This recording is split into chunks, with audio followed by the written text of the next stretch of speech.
folks who depend on us. Jerry and Benny Payne began Central Plumbing Company out of their driveway in Tanglewood subdivision. 50 years later and 4 generations down the road, we continue to serve Baton Rouge and the surrounding areas for all of their plumbing needs. Residential, commercial, industrial, or hospitality, Central Plumbing is here 24/7, 365. We want to thank our customers, family, and friends for 50 years of success. And looking forward to 50 more.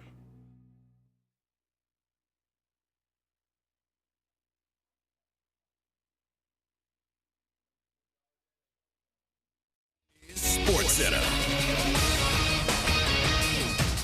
I'm Christine Lisi. The NFL is reviewing a civil lawsuit filed yesterday against Browns quarterback Deshaun Watson, accusing him of sexual assault and battery in October 2020 when he was with Houston. Watson served an 11-game suspension in 2022 after more than 24 women accused him of inappropriate conduct during massage sessions. The Steelers preparing for quarterback Justin Fields to start a second consecutive game Sunday in Denver as Russell Wilson continues to be limited by that calf injury. Wilson will practice tomorrow. He'll be monitored throughout the week. Wilson, in reality, is the better option for Pittsburgh, believes ESPN's Jeff Saturday. Russell Wilson has won a lot of games in the NFL. We know at this table, it's not always about stats. It's about guys knowing how to find ways to win. Russell Wilson has done that. He's won. He has been in big moments. Auburn quarterback Peyton Thorne, appearing on the next round, said criticism after losses like Saturday's defeat to Cal has included requests for money from bettors, and bettors have messaged him on Venmo asking for money. It's an issue that the NCAA is trying to combat. Hey, it's your resident Super Bowl champ, Chris Candy. Coming up Wednesday, I'll tell you the teams who are ready to contend but won't because of their head coach. Looking at you, Jets. It's Unsportsmanlike, 6 a.m. Eastern, right here on ESPN Radio, ESPN2, and ESPNU. Matt Moscona. I'm very important. After further review. Say it one more time. After further review with Matt Moscona. And here we go. Live from the Mercedes-Benz of Baton Rouge studio. Let's ride!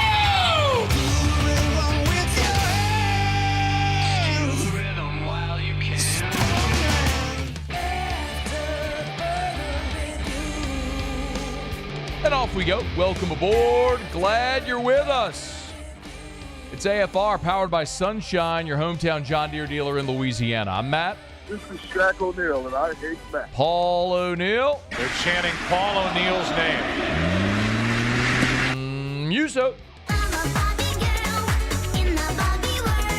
And Mr. Toby Tomplay.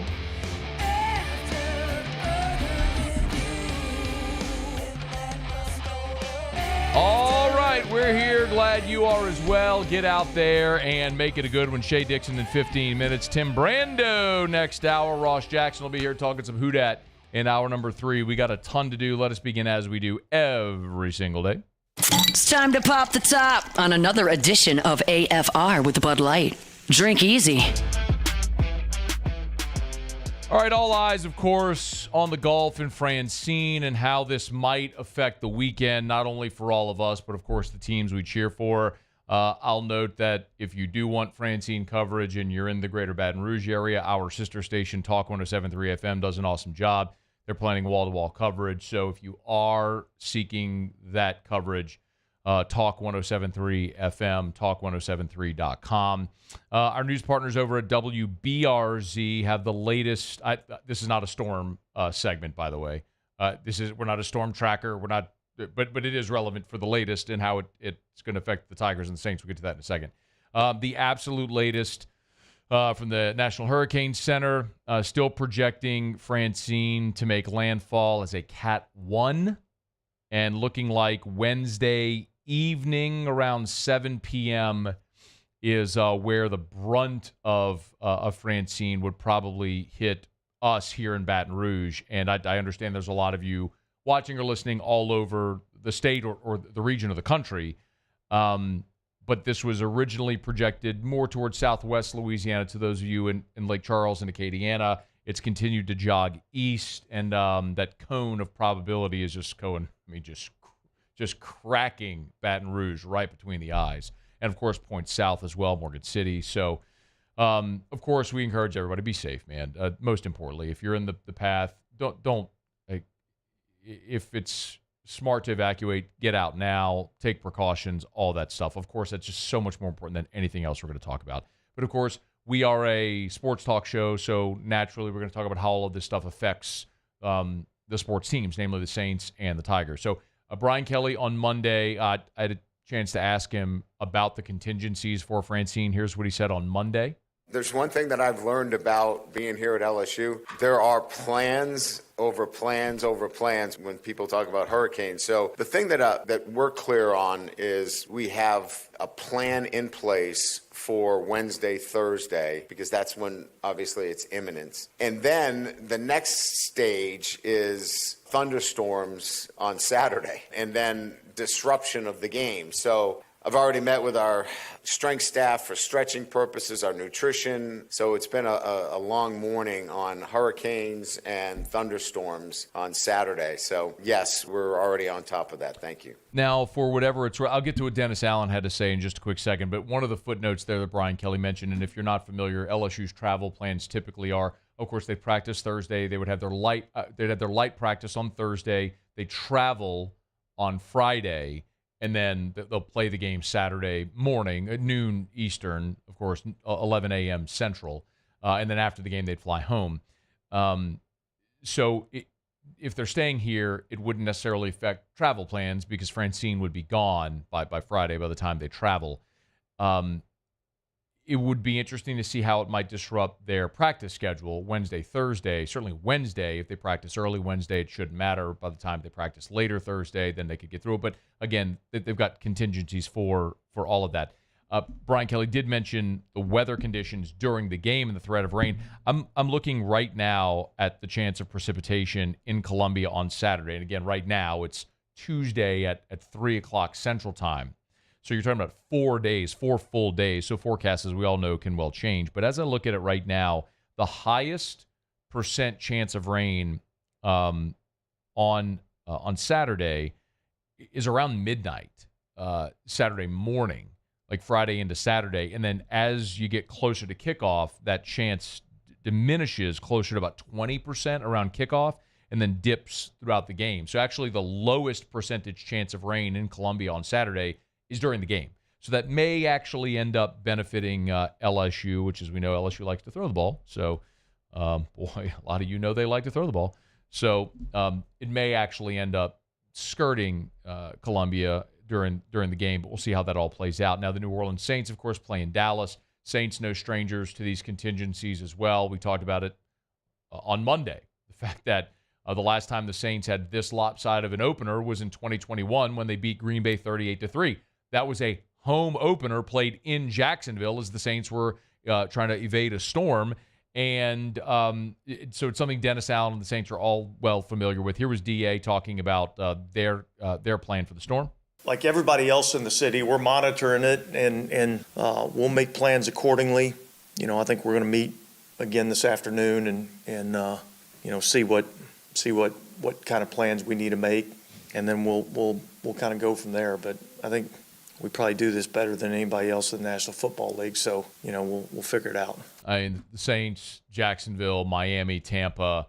I mean, those are the teams that are most often affected by storms like this. So, for whatever it is worth, our buddy Jeff Duncan over at NOLA.com earlier today had a report that the Saints are not planning to evacuate. So you can continue to monitor to see what may happen as we continue to get these updates. The storm continues jogging farther and farther east, and if it continues to do that closer to New Orleans, I would think maybe their plans could change, but it seems unlikely at this point. Of course, with the game on Sunday, there's plenty of time after the storm passes Wednesday, Thursday to be able to travel Saturday for a Sunday game. But we'll see what they do. Saints monitoring, no plans to evacuate. That according to Jeff Duncan over at NOLA.com. So as that evolves, we'll certainly keep you up to date. But most importantly, as we've said, just want everybody to be safe. All right, Show Open Every Day is brought to you by Bud Light. Drink easy in Louisiana with the great taste of Bud Light, the official beer of the LSU Tigers, the official beer of the New Orleans Saints. So whether you're in Tiger Stadium, whether you're in the Dome, or you're sitting on your couch watching your favorite teams, make sure you got plenty of ice-cold Bud Light, the official beer of our favorite teams, the official beer of football, and, of course, the official beer of AFR. Make sure you look when you're at the other – actually, this weekend I was over at Rouse's and I grabbed a suitcase of 24 of the cans, the Bud Light cans. They have the LSU aluminum cans and aluminum bottles as well, the 16-ounce bottles and the 12-ounce cans with the cool design, the Tiger Head logo, the Bud Light, and the 100-year of Tiger Stadium logo is on the can as well. So check it out. Make sure you check it out there. The official beer of AFR, the official beer of the LSU Tigers, the official beer of the New Orleans Saints. That's Bud Light. Drink easy with the Tigers. Okay, it's after further review. The last week we got really disappointing news, of course, about LSU running back John Emery tearing his ACL. A lot of people have wondered, might John Emery seek a medical in a 7th year of college football? Brian Kelly did spend part of his Monday on the Paul Feinbaum show, as he does each Monday. He does a hit with Feinbaum. And he did talk about John Emery's plans, and it sounds like Emery's career is over. You know, I think he's at a place in his life now that he knows that he can do things outside of football. I think that's what the trap is here, Paul, is that many of these young men sometimes didn't know that they could do things outside of just football. And that's a shame, right? I mean, I think building an identity outside of football with these young men is so crucial when you come into football programs. And we've done that. And John knows that he has a life outside of football. And is he disappointed? Absolutely. We're crushed for him. But he knows he has a life outside of football. And now he's going to be working towards that. It's certainly that would certainly lead you to believe that John Emery's not considering a 7th year at LSU or potentially a professional football career.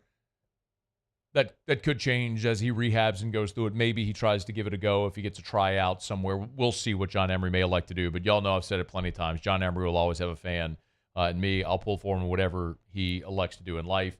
That dude, considering the expectation when he came to campus, the adversity he faced to continue to climb those mountains, to get his degree, to continue battling back injuries, just so massively unfair, as life sometimes can be. But whatever John Emery elects to do, we'll be pulling for him, and we wish him luck. But it certainly sounds, the way Brian Kelly said there, like John Emery's football career, at least his career at LSU, is over.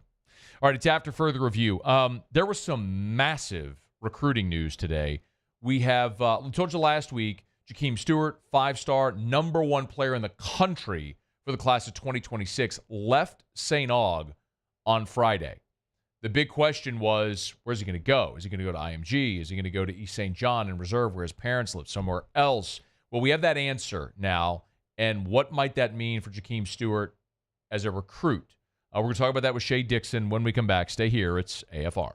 AFR. We're brought to you by Duplessis Builders, duplessisbuilders.net, duplessisbuilders.net. Hey, really cool video up right now on the Duplessis Builders social media. My buddy Derek did a reel where he kind of walks you through the new showroom right there on Airline Highway in Gonzales. It's actually on Duplessis Lane. It's incredible. Right next to the new house. It's like, how lucky can you get that you open up your new showroom on Duplessis Lane? But anyway, easy to remember. Hey, if you're thinking about building that custom pool, you got to give Duplessis a try. Go see the new showroom. You can pick out your tile, your coping. You can pick out all your finishes, what type of water feature you may want. They have a spa built out inside, so you can look at all of the specifications. It's so cool to make this a really interactive process. And remember, at Duplessis Builders, it's not just pools and spas. And they also can do your outdoor kitchen, all your outdoor appliances. They'll outfit your entire outdoor space. It's duplessisbuilders.net. duplessisbuilders.net. I've been doing business with Luba for 25 years. They're dependable, trustworthy. It's just the attention to detail with our clients. Our folks have years and years of experience. They're highly trained professionals, but many companies have that asset. What I'd like to think makes Luba a bit different is that we use those talents in a way that truly is dedicated to serving the needs of the folks who depend on us. We're Rev Business, a local provider with nearly 90 years of experience. So when it comes to business in Louisiana, we know that personalized service is key. And we're here to go the extra mile with all fiber solutions that deliver what every business needs: reliability and quality. We're not just providers. We're the local team dedicated to helping you succeed. True partnerships are homegrown. Rev Business, internet, phone, managed services. Visit us at letsrev.biz. When it comes to ending cancer, we push forward, always working together for you. That's why our cancer experts at Ochsner have clinically integrated with MD Anderson Cancer Center. This means advanced cancer care, including access to life-saving clinical trials and integrating care to treat the whole you. Introducing Ochsner MD Anderson Cancer Center. Long live you. When it comes to choosing energy for your family and your home, make the smart choice with natural gas. You can count on efficient and affordable natural gas to keep you comfortable and reduce your environmental impact to help protect our planet. Together, we're fueling our energy future. Atmos Energy. Parish Construction and Roofing. You can't win a championship without playing defense. Go to parishbuilt.com and sign up for the priority emergency list and man up on this storm. Parish Built. From your hometown, parishbuilt.com.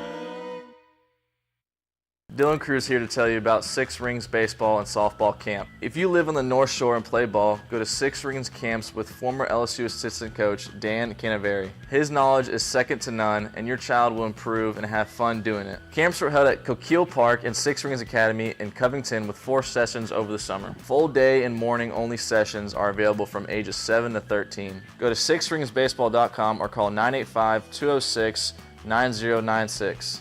Learn the game to love the game. At Relief Windows, we're more than windows. We're windows, doors, hardy plank, and vinyl siding. But our number one product is always customer satisfaction. Visit us online at reliefwindows.com. Oh, by the way, we do shutters too. After further review, powered by Sunshine, your hometown John Deere dealer in Louisiana.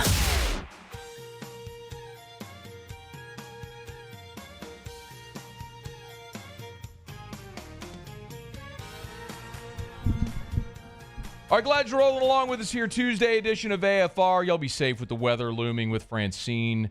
If you're evacuating, just be patient, man. If you're in line for gas or ice, just be patient. Be patient with everybody. It's a storm. We've all lived through it, and we'll be here. No change to our schedule at all here throughout the day. If you're with us in Baton Rouge or New Orleans, of course, Alexandria, they carry our entire lineup, and of course, our friends over at Delta Media, ESPN 103.7 Lafayette, 104.1 Lake Charles. But no changes to our schedule. So today, tomorrow, we're going to be here. So if you need some company while you got the day off or while the storm's coming through, we'll be here with you. Shea Dixon on 3, the Bengal Tiger, good enough to spend some time with us as he does every Tuesday. How are you, Shady? I'm doing well. How are you, Matt? I'm doing great. Let's start with what has got to be, I don't think I'm overstating it, Shea, really significant news, what's happening here with Jakeem Stewart. So we know today the news broke that he is going to be attending Edna Carr. But let's go back to Friday. Reaction to the news that the number one player in the country for 2026 is leaving St. Aug for his junior year. Yeah, and like I said, we would have to wait and told everyone and to see where he would land. And for LSU, the hope was that you keep him in state, right? You didn't want to see him go to an IMG or somewhere where maybe you couldn't kind of keep an eye on things like you could when he's at St. Aug, and you have connections like Frank Wilson on staff who know everyone from the coaches to the guidance counselor and principal and janitor and everybody else. And now news breaking that he's going to be at Edna Carr. That certainly bodes well for LSU. This was the hope, is that he stayed in Louisiana, and not only does he do that, Matt, but he stays in New Orleans and in Edna Carr. If you were to ask me a school that they have more ties to in the greater New Orleans area than Aug, it would be what? Carr and maybe Destrehan, more Easton. So, yeah, seeing him land at Edna Carr, I think, is very good news for LSU. Now, like a lot of schools have connections to Carr, but Carr has been very good to LSU over the years, just as St. Aug has. So I think this is about as good of an outcome, if you're an LSU fan or an LSU coach recruiting him, as you could have gotten. But there still are so many unknowns here, because at this point, as he pushes to reclassify, this is where this all began. You could not reclassify at St. Aug, which is why he pulled out, meaning he wanted to go from starting his junior year, but when it ends, reclassify, be in this current class, and go to college with this group of seniors. Again, couldn't do that at Aug, so he had to find the landing spot where he could. Edna Carr is a spot where you can go and take your courses and reclassify, but at this point, he is not cleared and is not now expected, it doesn't appear, to be able to play. He wouldn't be eligible this fall. So is he going to reclassify it? As I make calls, I think they're trying to figure a lot of that out in terms of, okay, where's he at course credit-wise for graduating early? And many people think of, oh, well, these guys reclassify and then they become, early enrollees. Well, that's kids who are reclassifying as juniors, had already done it all and had it lined up. Like, this was kind of played out later in the game. And now I wonder, does he stay at Carr, not play sports for 2 semesters, right? And then in December, he's done with everything, and he reclassifies and then can enroll a year earlier than he would have. So does he reclassify? I think yes. Is it going to be in December? I don't even know if they've got the answers to that yet. Or is it one where you wait until the end of the spring semester and find out that, okay, now he's gotten everything in line, he's taken his courses, maybe a couple more over the summer, and you're in. Again, this is kind of uncharted territory because I would say 90+% of kids who reclassify are also playing their junior seasons, like while they do it. And whether that's a junior, senior year, whatever it is, they're playing. Not playing at all means that if he reclassifies, Matt, he will have gone to college having only have played his sophomore season, right? Mm-hmm. So that's not a ton of experience. It's something that Jakeem had talked about previously as missing out on a year being a senior year of playing time. Now he's going to be missing out on 2 years of playing time. So he's got all the talent in the world. It's just a situation we have not seen many kids be in, to where by choice almost they've decided to transfer, sit out as a junior, and reclassify and skip a senior year. Something to monitor, obviously, daily here is we at least know a landing spot being Edna Carr. Yeah, we saw Colin Hurley do this last year, Shea. He reclassified and showed up in January to go through spring football. So it's not unprecedented, but the timing you're saying is what's unprecedented. The fact that he's now going to a new school and trying to put together this process of being able to reclassify and be an early enrollee.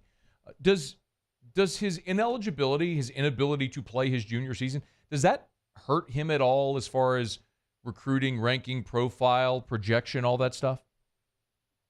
Yeah, I mean, it's going to obviously come into play because if he does reclassify, he's into this current class. And if I'm just looking at the rankings right now, Bryce Underwood's number 1 for his class right now. Jakeem's number 1. But you're joining a class of kids who are older than you who look, Decorian Moore's out there. I mean, even on the D-line, Elijah Griffin, who is considered college ready and a guy who's going to step on the field early. Justice Terry, the same. Both those guys are kind of leaning, at least trending towards Georgia. I don't know where he'd fit in. I don't think he immediately jumps those guys who are seniors in high school who have played all of their games and, are about to play a full senior season. So I think if he's worried about, and I don't think he would be, but any worry of ranking should probably be put on the back of his mind because at this point, when you reclassify, it makes it a lot tougher to say, yeah, we'll put you up there at the top when you've only got film that went up to your sophomore season. Yeah. And even with Colin Hurley, obviously, like you said, he reclassified and enrolled early, but also played his entire junior season. Shea Dixon's with us on 3, the Bengal Tiger, on Twitter, X, at Shea Dixon. You mentioned the Carr connection as well. Teron Francis, who's currently on Carr's team, is committed for 25, and then there's 2 prospects, Aiden Hall and Anderson, Richard Anderson, the big defensive lineman, committed for 26. So you're right. I mean, Carr has been a pipeline for LSU. Shea, am I right to say, as I understand, LSU, Oregon, USC seem to be the 3 that have sort of narrowed down here for Jakeem Stewart? Am I right in saying that that's about where it lies? Maybe LSU still has a pretty good lead there? Yeah, I would put Ohio State into that mix of Ohio State, USC, Oregon, LSU. I've always said that as long as he was in Louisiana, that LSU was going to be right there into the end. Obviously, this will be one where NIL comes into play, but LSU's fully aware of that. I think those 4 teams, yes, those are the ones. Now, he's visited 30 teams or the span of his recruitment. He's been recruited since he was in middle school. But this is, again, uncharted. I think that as we get closer to the December signing day, yes, we'll know more. But is that when he's signing? Does he sign in February? Does he hold out? There are just so many questions here. And remember, man, and you talk about in terms of ranking, he's not playing this year. He didn't play his freshman year either because he was ineligible. So if he's ineligible again this year, you've literally only played 1 year of high school football. That's a spot that almost no prospects have been in. That's a really interesting perspective. Shea, they've already got 4 defensive tackles committed for 2025.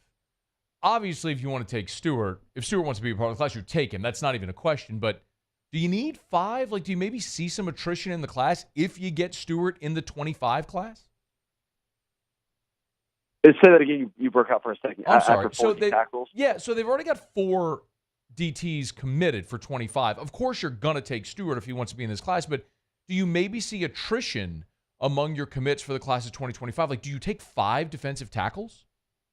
You would. I mean, there could be some natural attrition that happens closer to signing day after you've seen these guys all play as seniors. That happens, but they loaded up early. I like that. Go ahead and get guys in.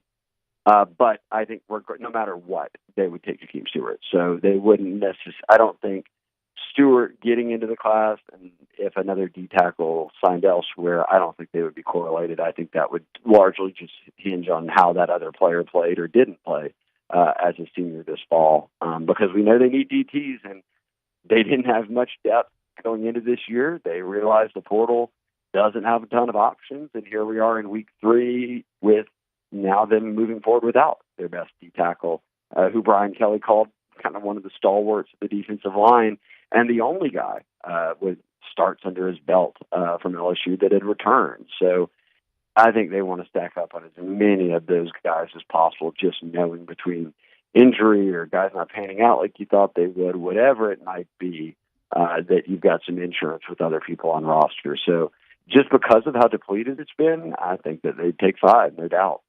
One of those, of course, is Walter Buddy Mathis, who you've been predicting for, I don't know, weeks, if not months here, that he was going to pick the Tigers. He did Friday evening. You want to give us a little thumbnail and recap on what they're getting here in Buddy Mathis? Yeah, this is a guy that Bo Davis, the LSU D-line coach, and then Blake Baker, the DC, both have been super high on for a while. He's coming out of Georgia.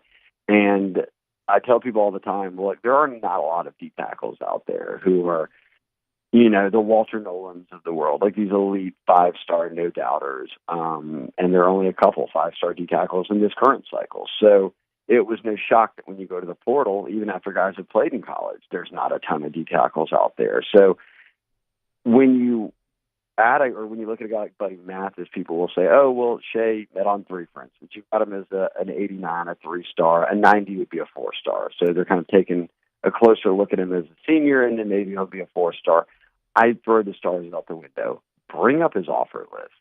30-something teams, and among those teams are Clemson, in-state Georgia, Texas, Bama, from the prior staff, and as well as the new staff, Southern Cal, if we want to go coast to coast, Florida, Florida State, Miami. So at different points in his recruitment, every big school came calling. And in the end, look, he was getting firmly pressed by Clemson, Auburn, a handful of others that really, really wanted him on board. But Bo Davis had been recruiting him at Texas, and that transition went well to his time at LSU. And Blake Baker's, I became a very big fan of him, and Buddy said he felt like it was the best fit. And this is one, I think we've talked about him on your show for like a month and a half now. I think he probably committed back in the summer and just moves at his own speed. That's how these O-line and D-linemen are.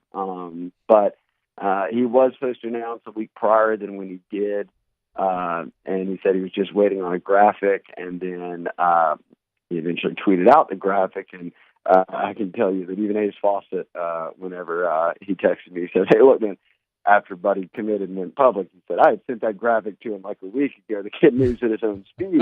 So this one had been wrapped up. It was just a matter of when it was going to happen. And I think when we look back, this will be a really solid addition for them at D-tackle. You want to talk about a guy that absolutely did not care about the spotlight? The old adage in media is you want to bury a story, release it after 3 o'clock on a Friday.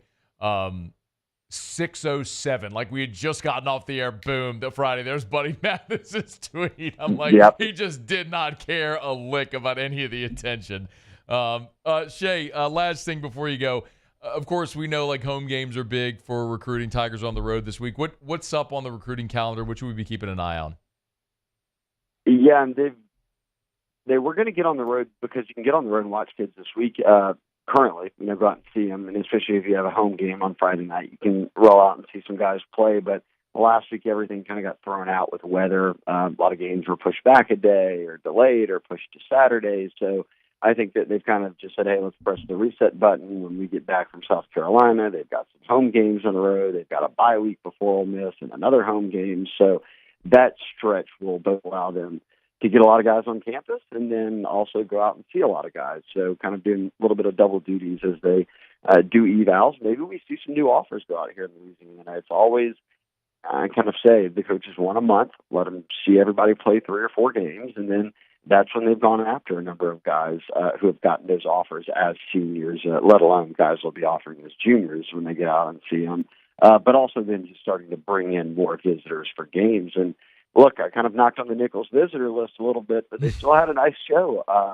Elijah Haven at Dunham, obviously a lot of these younger guys is who they're focused on, the 26 commits. He had a huge game for Dunham. He was at LSU the next day. Their quarterback, for those that don't know, is now a sophomore. He kind of blew up as a freshman. And then Lamar Brown from U-High made a visit to A&M Notre Dame the week prior. He was at the game. And even Tyler Miller. Look, they had one of their best commits drive in from South Mississippi after they had played to check out the game in Tiger Stadium. So I think their goal, Matt, right now with this 26 class is so many of them have taken officials that just keep them around campus as much as you can. And then the out-of-state guys, or the in-state guys, all take those officials closer to signing day, and then you sort of put a bow on the class. And with 26 commits, Kelly said, I want 25 to 30.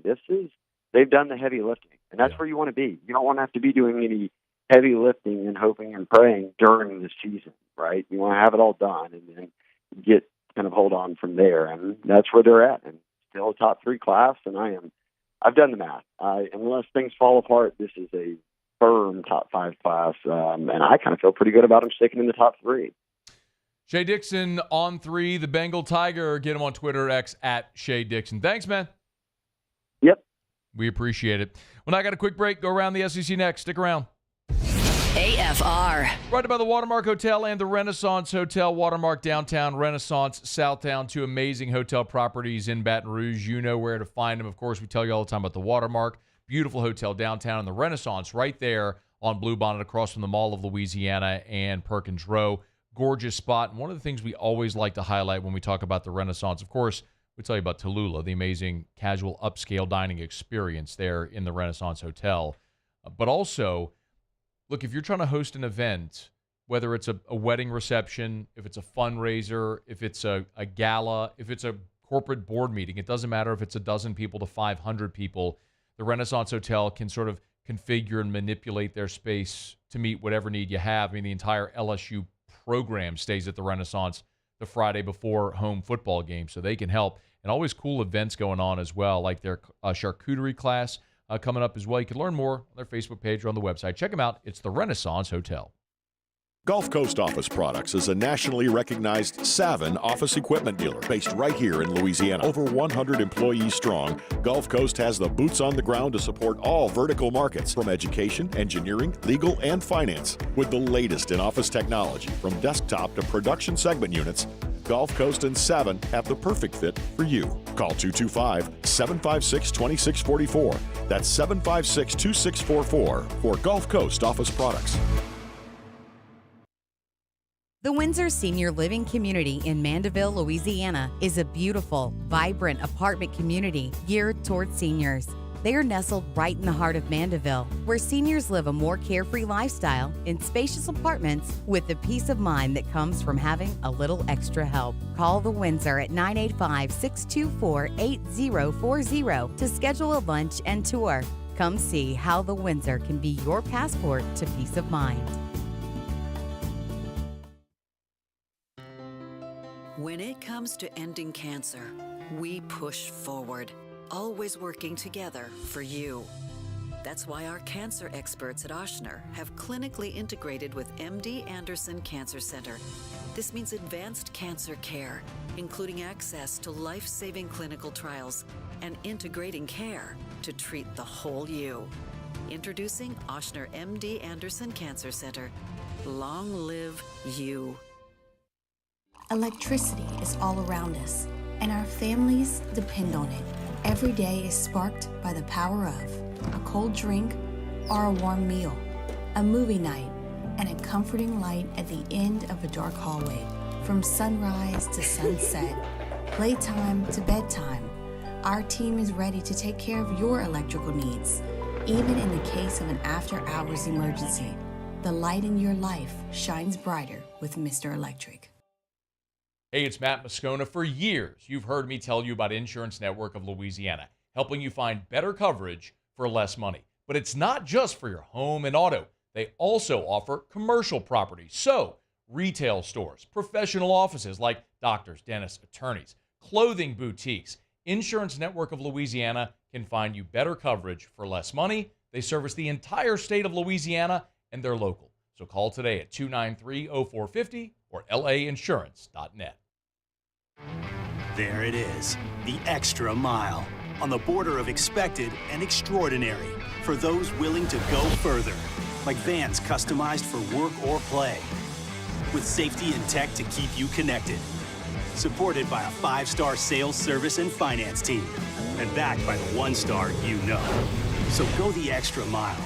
It's never crowded, because so few have. After further review, powered by Sunshine, your hometown John Deere dealer in Louisiana.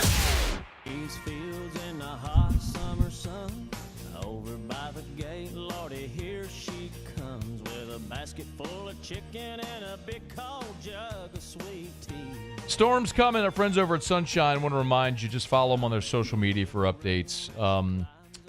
Not sure yet on closures. They'll probably make that call a little bit later here this afternoon. But, of course, if you need generators, chainsaws, anything to prepare for the storm or after it hits, they got a lot in stock over at Sunshine. So, we always tell you about getting your Generac automatic home standby generator from Optimize. But if you haven't done that, you need a generator now, pronto. Check out our friends over at Sunshine. They got generators, chainsaws, stuff like that. So check them out. Bunky and below. You want a Deere, you're going to the Sunshine. But, of course, right now with the storm looming, they can help there as well. Sunequip.com, Sunequip, Sunequip.com. We're going to go around the SEC here in just a quick second. Real quick, good news, I think, for Cowboys tight end Jake Ferguson. He had a knee injury in the game on against Cleveland on Sunday. Here was Mike McCarthy giving an update on his third-year tight end. Ferguson, do you have an update on him after today? Yes, good news. He'll be working with the return to play group on Wednesday. So we'll see how that goes. They thought initially, according to Ian Rappaport, the knee injury was going to be severe. They did not initially believe torn ACL. Ultimately, the test revealed and the imaging revealed an MCL sprain. So you heard McCarthy say it there. He's with the return to play group. They'll ramp him up. You don't get the first injury report of the week until Wednesday. So we'll see how that is. But it's something worth monitoring as the Saints and the Cowboys get closer to Sunday. Ferguson, of course, the third-year player out of Wisconsin. And a year ago, in his second year, he just had the big breakout year. He had 71 catches for 761 yards and 5 touchdowns. So a pretty significant weapon there for the Dallas Cowboys. Questionable for Sunday, but we'll see we'll get the injury report on Wednesday, and we'll see how it looks for the Saints as well. I think Marshawn Lattimore would be the big name on the Saints injury report that we're going to be keeping an eye on. Dennis Allen was asked about Lattimore. Can you play? I believe we played for you on Monday show. This was Monday evening. Or Monday during the press availability when Dennis Allen gave the update on Lattimore? Yeah, he's got a hamstring that he's dealing with. Don't know what the significance is going to be of that.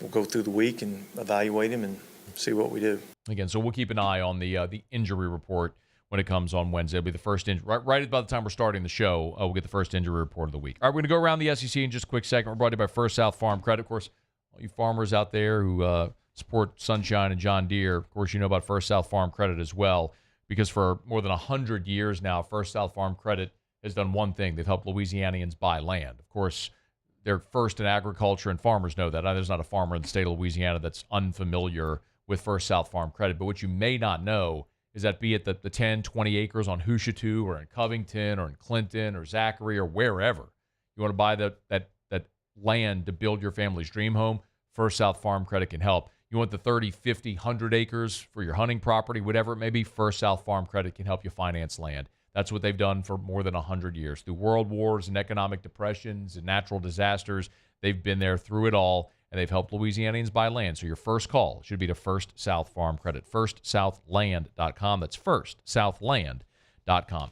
All right, let's do it. Let's go around the SEC. Around the SEC, bringing you the biggest news from the nation's best conference.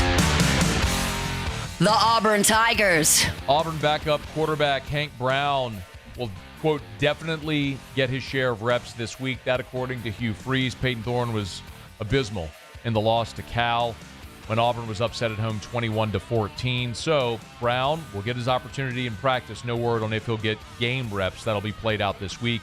Brown's a redshirt freshman who committed to Liberty under Hugh Freeze. When Freeze left Liberty for Auburn, he took Brown with him. Brown filled in for Thorne and Holden Grenier in last year's Music City Bowl, and then this year in the offseason, Brown passed Holden Grenier for the backup job behind Peyton Thorne. Could he see his first regular season action on Saturday? The Oklahoma Sooners. This is a pretty significant update for the Sooners. Starting center, Gayran Hatchett, has a bicep injury. He's going to miss the remainder of the season. Brent Venables confirming the news. In his first season at Oklahoma after transferring from Washington, of course, Washington won the Joe Moore Award a year ago as the best offensive line in college football. So again, he'd been the starting center for the Sooners. He's done for the season. Sooners host Tulane in Norman on Saturday. The Arkansas Razorbacks. Got an injury update on defensive back Hudson Clark. He had an MRI on a back injury.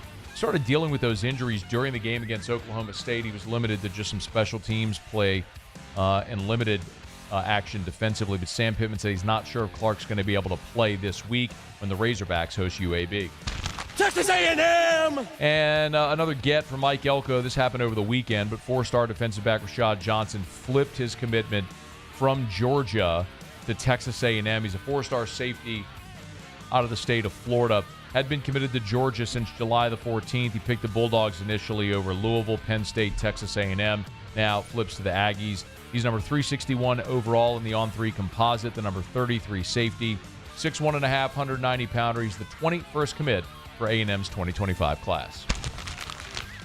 All right, there you have it. That is Around the SEC. We're glad to have you hanging out with us here on this Tuesday edition of AFR Powered by Sunshine, your hometown John Deere dealer in Louisiana. Tim Brando in 30 minutes from right now. We'll talk some college football with Timmy B. Ross Jackson will be here in hour 3. We'll talk some Houdat as the Saints have the day off. Tuesday, of course, is day off in the NFL. So the Saints will be back at it on Wednesday on the practice field. But good opportunity to check in with Ross. You can read Ross's stuff over at louisianasports.net, louisianasports.net. All right, let me knock out our final break here of hour number 1, y'all. When we come back, 2 things I want to touch on. Number 1, Shane Beamer talked about his offensive development here as they're getting ready to take on LSU. Beamer did not meet with the media Monday. That presser got moved to Tuesday. So earlier today, Tuesday, Beamer met with reporters. We'll let you hear from the South Carolina head coach. And also, are the new kickoff rules in the NFL working? Now that week 1 is in the books, we got some data. We'll share it with you as we come back to wrap up hour number 1. It's AFR. AFR. Get Gordon and get it done. Tomorrow is the day. I know tomorrow, of course, is the day that we're anticipating Hurricane Francine making landfall, but it's also your last opportunity to get in the contest, the getgordon.com/guess contest. Go to getgordon.com/guess, getgordon.com/GUESS. There's a billboard on I-110 heading toward North Baton Rouge. There's just a date on it. Black billboard, white lettering, August 28th, 2013. They want you to guess the significance of that date. If you do it, they'll pick 8 winners. We'll all get a great prize. Go to getgordon.com/guess, getgordon.com/GUESS. Of course, most importantly, Gordon, the whole team over Gordon McKernan Injury Attorneys, wish everybody safety throughout Hurricane Francine. Stay safe, be well. And if you're ever injured in an accident and you need representation, do what injured people across our state have done for more than 3 decades. Go to getgordon.com, getgordon.com. Get Gordon and get it done.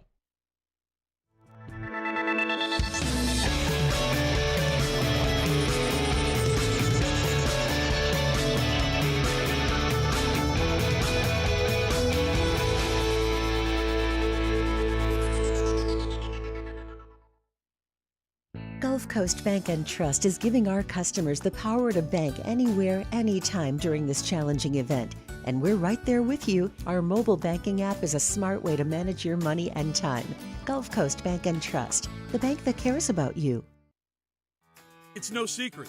The best oysters in Baton Rouge are at Jolie Pearl Oyster Bar. Enjoy mouth-watering South Louisiana flavor and oysters from all over the country. And don't forget our nightly drink specials.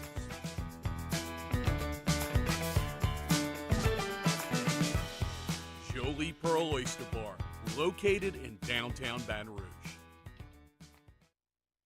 We're Rev Business, a local provider with nearly 90 years of experience. So when it comes to business in Louisiana, we know that personalized service is key. And we're here to go the extra mile with all fiber solutions that deliver what every business needs: reliability and quality. We're not just providers. We're the local team dedicated to helping you succeed. True partnerships are homegrown. Rev Business, internet, phone, managed services. Visit us at letsrev.biz. Breck teamed up to reimagine your parks, and you imagined big. With your help, we went to work, creating 12 beautiful community parks across the parish. A family-sized water park, miles and miles of trails, and parks just for your dogs. There are more places to splash, to explore, to run wild, and even soar. You imagined, we delivered. Gold. Breck, your #1 park system in the nation.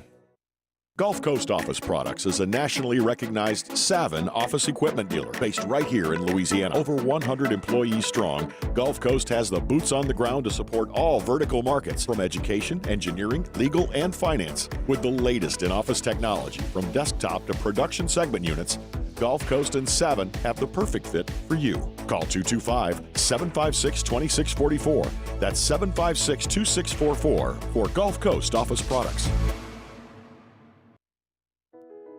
I've been doing business with Luba for 25 years.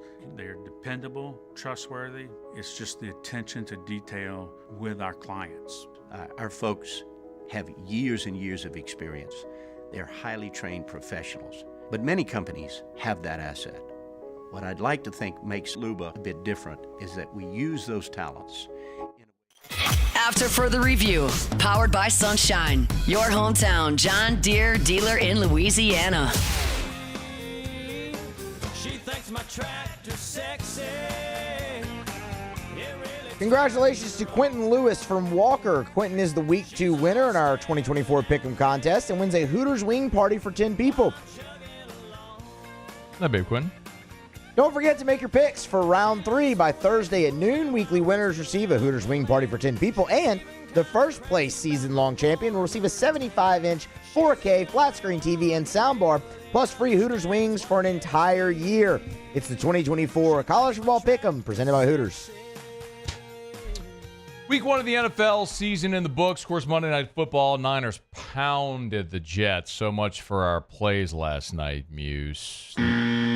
Under lost. It was never even close, that under. The Jets didn't cover the 4.5, whatever number you had. Not the primetime games this week, starting with a toe on Thursday night. Yeah. Getting me a bad beat there all the way through. You know what? I'm going to say it's because Otter wasn't able to join us yesterday. Maybe so. I think Sunday that's Night the Football. reason. I mean, look, Sunday Night Football, it looked like we were headed for a win with the Rams, and then, of course, they give up the field goal. The only way you could lose. That was gross. That was gross. Sunday was gross. Anyway, One of the storylines of the opening weekend of college football was a new kickoff rule. 33% of the kickoffs were returned in week one. That's a 5-year high. 57 kickoff returns. That was a 33% return rate. Both of those are 5-year highs. And look, through the first two games last week, the opening night on Thursday and then the game in Brazil on Friday, it looked like the dynamic kickoff rule was going to be a total dud, but it picked up over the weekend. 25% were caught or hit the ground in the landing zone. 73% were kicked into or through the end zone for a touchback. So 3 kickoffs failed to make it to the landing zone or went out of bounds. Here's what's interesting. So more teams did there were more returns, which is great. That's the whole point of this, to encourage the return back into the game, but to do it as safely as possible. But here's where I think the problem is going to come in, okay? So the average, remember, a touchback now results at the 30-yard line. So the theory is you're trying to disincentivize the kicking team from kicking it through the end zone and giving your opponent the ball at the 30. You want to kick the ball into the landing zone and try to make a tackle to have them start short of the 30. Well, the average starting field position was the 29 of the returns was the 29.4 yard line. It's effectively the same as a touchback. So the thought is, will this now disincentivize teams? It's a small sample, it's just 1 week, but could this disincentivize teams from kicking the ball off? Because when you kick off, you are at least opening the possibility of a long return. And is it really worth it if the net average is the same as a touchback to say, let's just concede the 30 and go play defense and make them go 70 yards? Because the same result is happening anyway. And if we kick it through the end zone, at least we eliminate the possibility of a long return. So, look, as fans, we all want the return game back in. We want the return game back into the game. But unless if we we see, as the sample size grows, a very clear example of an advantage for the kicking team, allowing the return and stopping them short of the 30, you may see that number start to revert sort of the mean of touchbacks, which would be unfortunate because I very much I get as silly as it looks and it's different, and we always say it, humans are averse to change, but I respect that they're trying to get kickoffs and kick returns back into the game. Otherwise, why even bother? Why go through the charade of letting someone just kick and go on a 40-yard wind sprint and there's never a return? So there was a spike in returns week one. We'll see if it holds week two. Something we're going to have to monitor as the season goes along. All right, it's After Further Review. We're brought to you by Shaw Bills Tire and Auto Service, ShawBillsTire.com. Locations all over South Louisiana. Of course, if you're going to be driving on those wet streets, you're going to want new tires, the best tires on the road. That's why you go to Shaw Bills, ShawBillsTire.com, ShawBillsTire.com. From Morgan City up to Baton Rouge, points west towards, of course, West Baton Rouge into Lafayette, Youngsville, the whole Acadiana area. Of course, Denham Springs, Livingston, you've got your own Shaw Bills as well now. So no matter where you are in that area, there's a Shaw Bills near you. They're going to treat you like family. They'll sell you name brand tires at wholesale prices. And I always encourage you to go to the website, hit the promotions tab right at the top, and you'll see all the dealer specials. ShawBillsTire.com, ShawBillsTire.com, Shaw Bills, where we keep you rolling.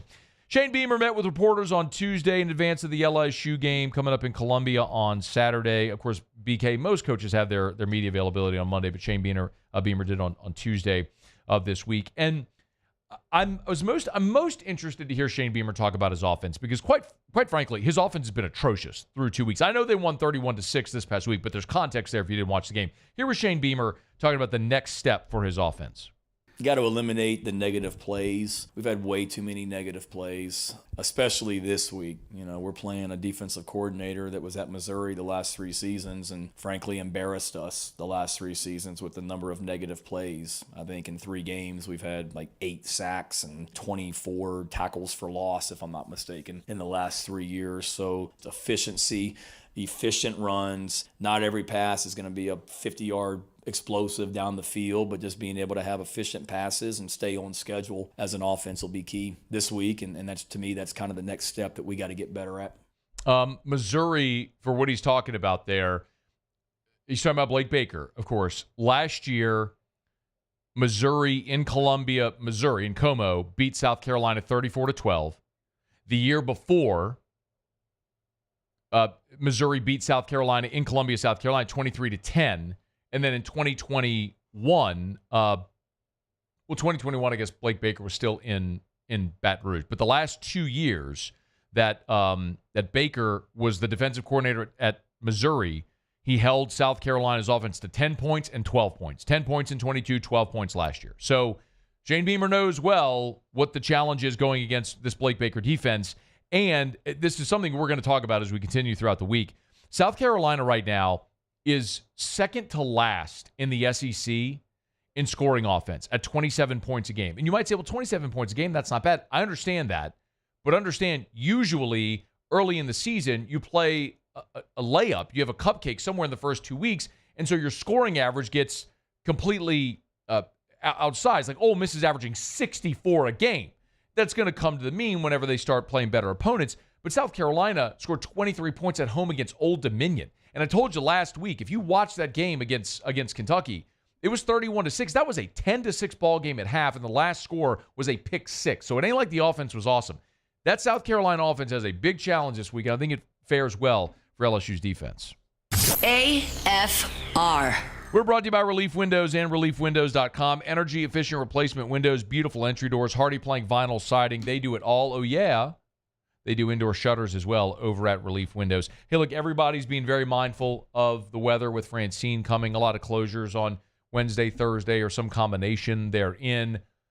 If you have issues after the storm with your windows, with your doors, with your siding, Relief Windows, of course, can help. Remember, lifetime transferable warranty on labor, material, and glass breakage. Hypothetically, storm comes through, breaks your window. If you installed them with Relief Windows, boom, they'll come replace it absolutely free. Remember, Relief Windows also has those Cat 5 impact-resistant windows. We have those at our house in the back. Like the back of our home opens up to our pool and some water behind the house. And we had those Cat 5. It's the ones that you see Brandon Holly hitting with a crowbar or Terrio with a baseball bat. It adds an extra layer of security to your home. It's incredible. Check them out, reliefwindows.com. Bayou Chrysler Dodge Jeep Ram has back-to-school savings like $16,000 off 25 Ram 1500 trucks. We're open for business in our beautiful new showroom and taking $16,000 off. All new Bayou vehicles come with a complimentary extended warranty. The crew at Bayou Automotive is going to do right by you.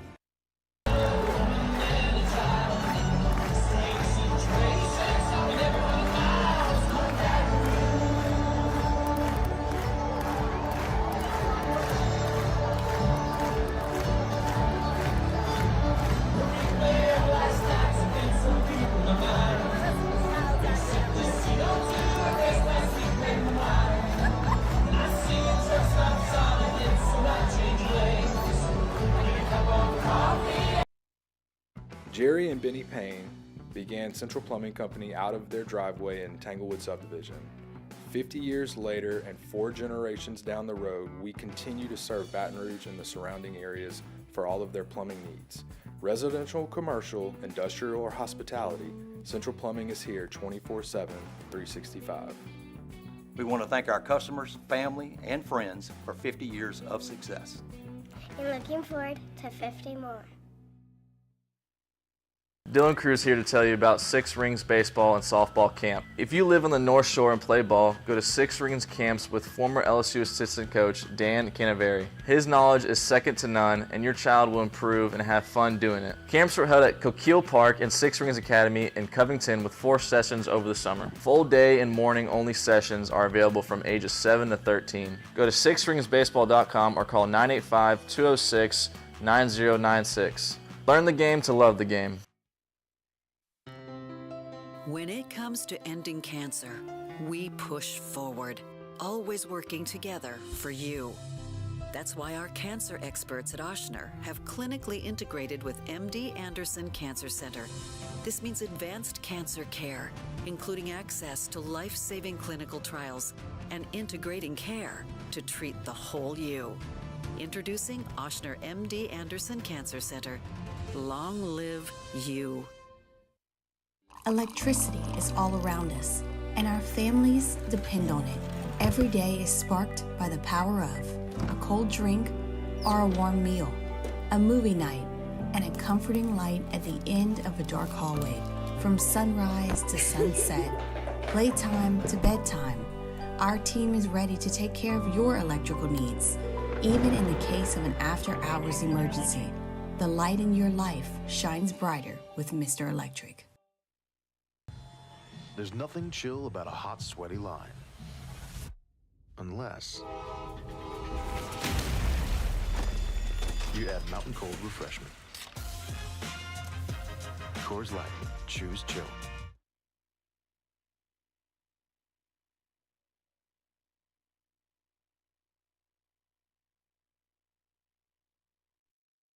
This is SportsCenter. I'm Christine Lisi. Steelers quarterback Justin Fields in line to make a second straight start. The team's preparing for Sunday's game against the Broncos as if Fields is the starter. He did get the call in the season opener in place of the injured Russell Wilson. Wilson feeling better, and he'll be monitored this week. ESPN NFL analyst Dominique Foxworth. Neither Russell or Fields are inspiring at all right now for this team, but Fields managed, and I think the ceiling is higher for him. The problem with Russell is he's a low ceiling and a low floor. At least Fields has a low floor and a high ceiling. Dominique Foxworth on Get Up. 4 ex-Michigan football players, including former quarterback Denard Robinson and receiver Braylon Edwards, have filed a class action lawsuit against the NCAA and Big Ten Network. They're seeking more than $50 million for being wrongfully and unlawfully denied the opportunity to earn money off their name, image, and likeness. The lawsuit on behalf of all Michigan football players who played before 2016. UFC CEO Dana White targeting early 2025 for Conor McGregor's return to UFC. He hasn't fought in over 3 years after breaking his leg in a loss at UFC 264. Hey, it's your resident Super Bowl champ, Chris Candy. Coming up Wednesday, I'll tell you the teams who are ready to contend but won't because of their head coach. Looking at you, Jets. It's Unsportsmanlike, 6 a.m. Eastern, right here on ESPN Radio, ESPN2, and ESPNU. Matt Moscona. I'm very important. After further review. Say it one more time. After further review with Matt Moscona. And here we go. Live from the Mercedes-Benz of Baton Rouge studio. Let's ride! Woo!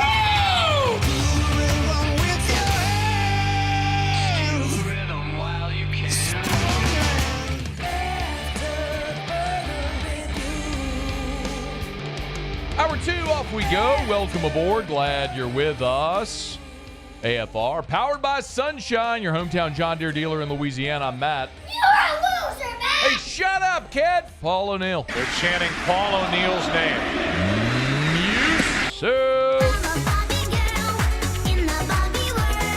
And a Mr. Toby Tom play.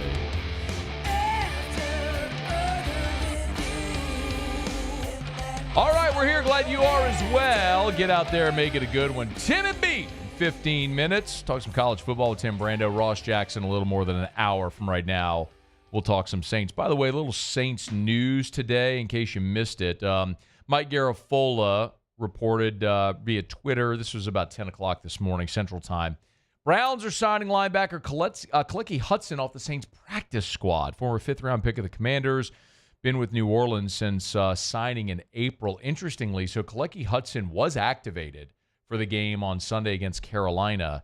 And if you went and read Ross Jackson's piece over at LouisianaSports.net of the Pro Football Focus grades, it's something we'll do every week, both for LSU and the Saints, the PFF grades.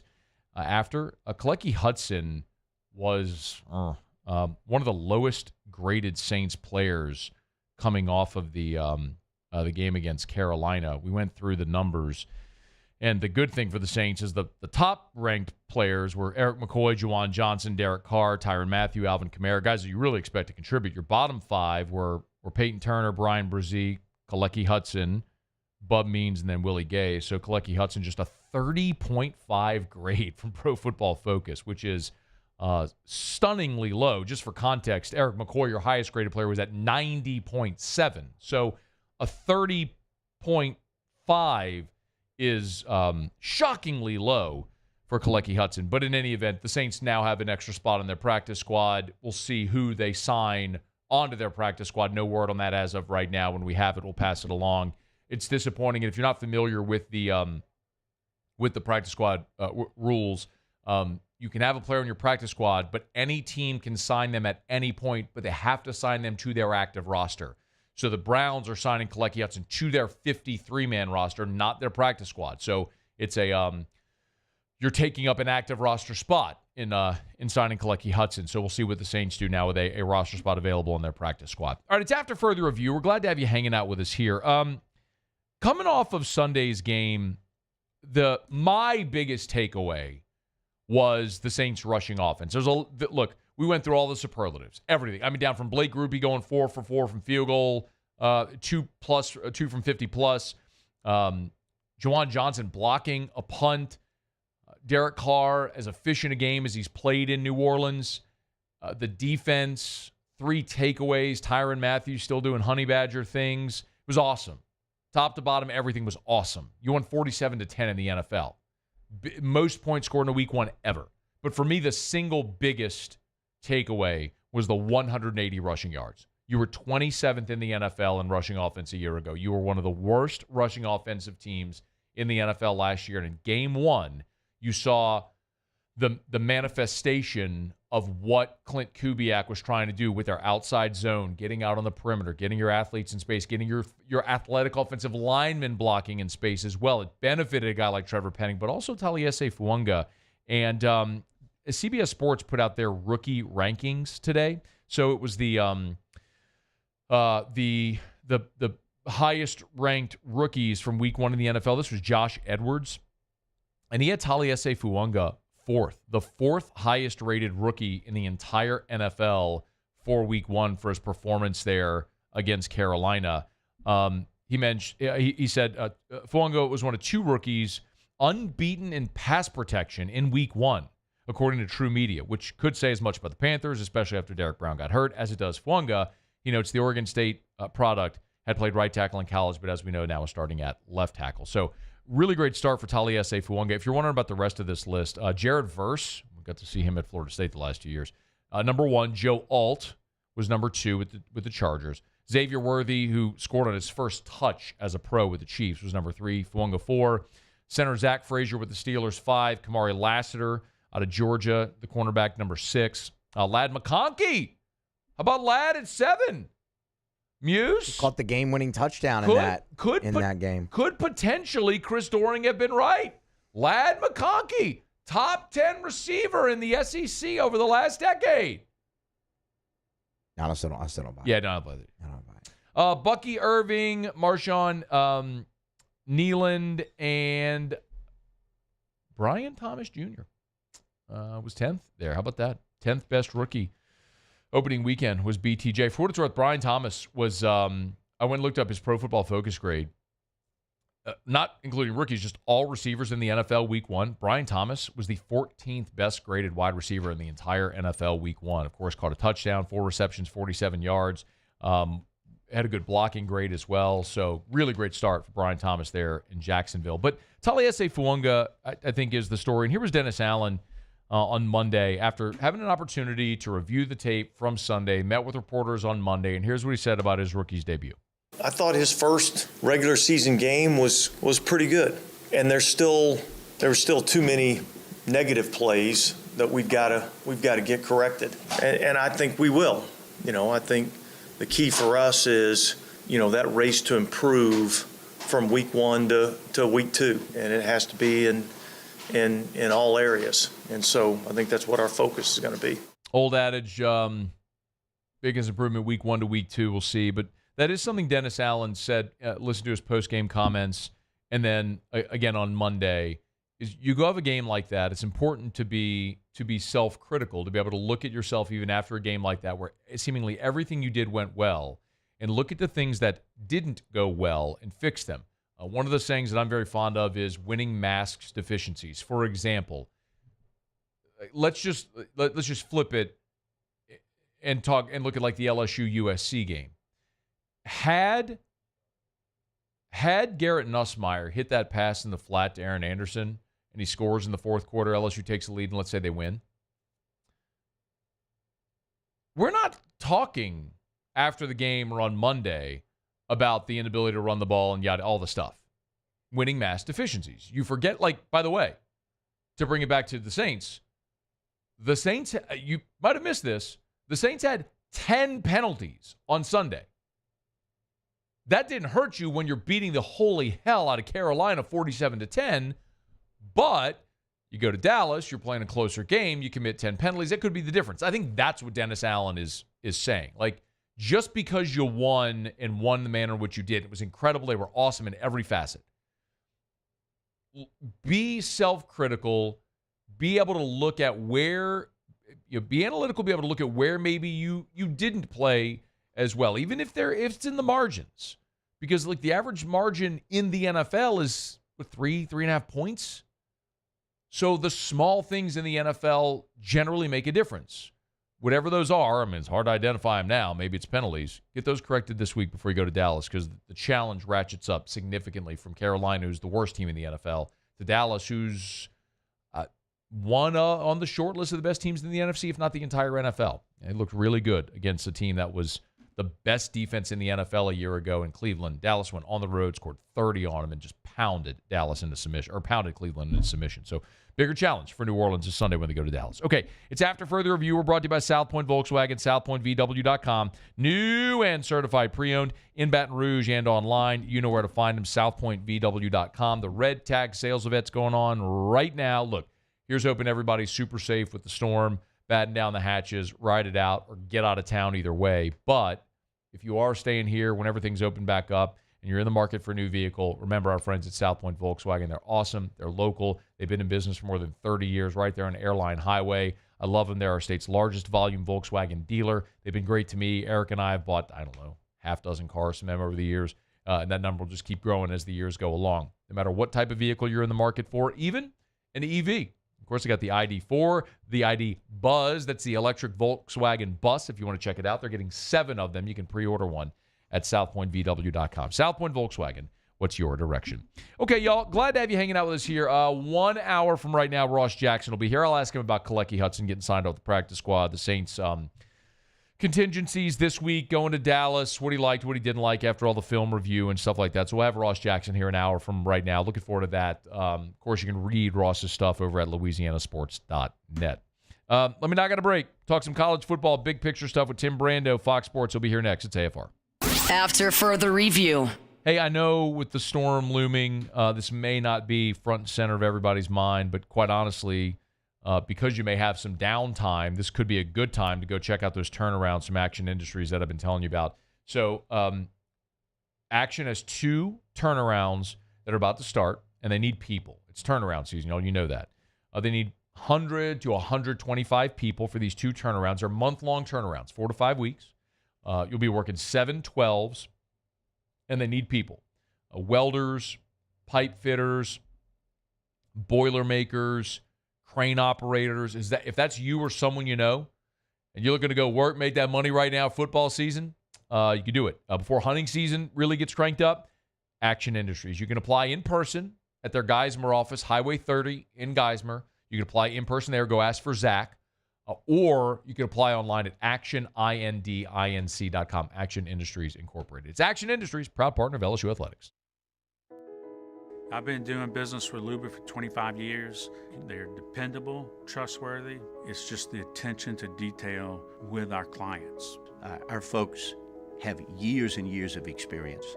They're highly trained professionals, but many companies have that asset. What I'd like to think makes Luba a bit different is that we use those talents in a way that truly is dedicated to serving the needs of the folks who depend on us. Parish Construction and Roofing. You can't win a championship without playing defense. Go to parishbuilt.com and sign up for the priority emergency list and man up on this storm. Parish Built. Parish Built. From your hometown, parishbuilt.com. Hey, it's Matt Moscona. For years, you've heard me tell you about Insurance Network of Louisiana, helping you find better coverage for less money. But it's not just for your home and auto. They also offer commercial property. So, retail stores, professional offices like doctors, dentists, attorneys, clothing boutiques. Insurance Network of Louisiana can find you better coverage for less money. They service the entire state of Louisiana, and they're local. So call today at 293-0450 or lainsurance.net. There it is, the extra mile, on the border of expected and extraordinary for those willing to go further, like vans customized for work or play, with safety and tech to keep you connected, supported by a 5-star sales, service, and finance team, and backed by the 1-star you know. So go the extra mile. It's never crowded, because so few have what it takes to go there. Mercedes-Benz Vans. Breck teamed up to reimagine your parks, and you imagined big.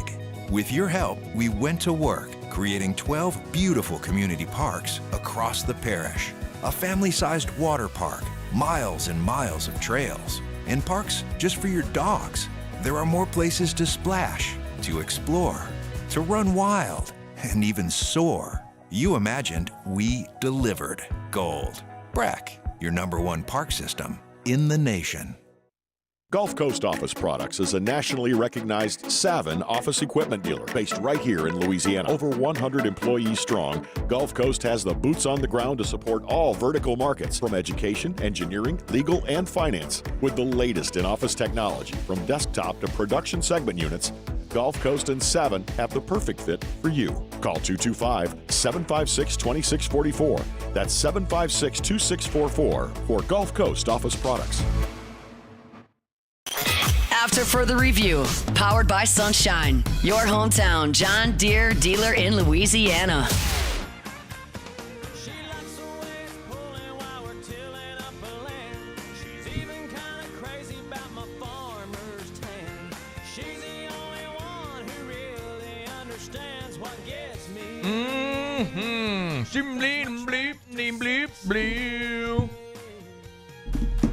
Storms brewing. That sucks. Everybody be safe. You can laugh at the song that Muse plays all the time.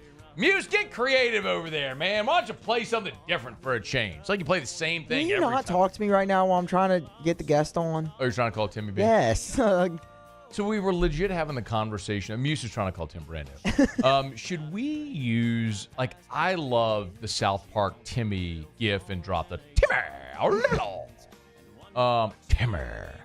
I want to use that when we bring Tim Brando on. But if you're not familiar with the South Park character, Timmy is a wheelchair-bound child, and South Park is very, would you say insensitive? How would you crude?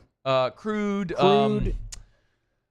Insensitive. Not PC. It's not politically correct. That's probably the best way to say it. But their sort of satirical tone on everything is just, it's hilarious. I mean, those guys have been doing that show forever now. But anyway, but I love the Timmy drop, and I would love to use that for Tim Brando. I just don't know if we can, if it would be acceptable. But anyway, we love when we have Tim Brando. We're trying to connect with him. Not sure what's going on with the phones. We're trying to hook up. You want to text him and just, okay, yeah, just text him, tell him to call. So we'll see.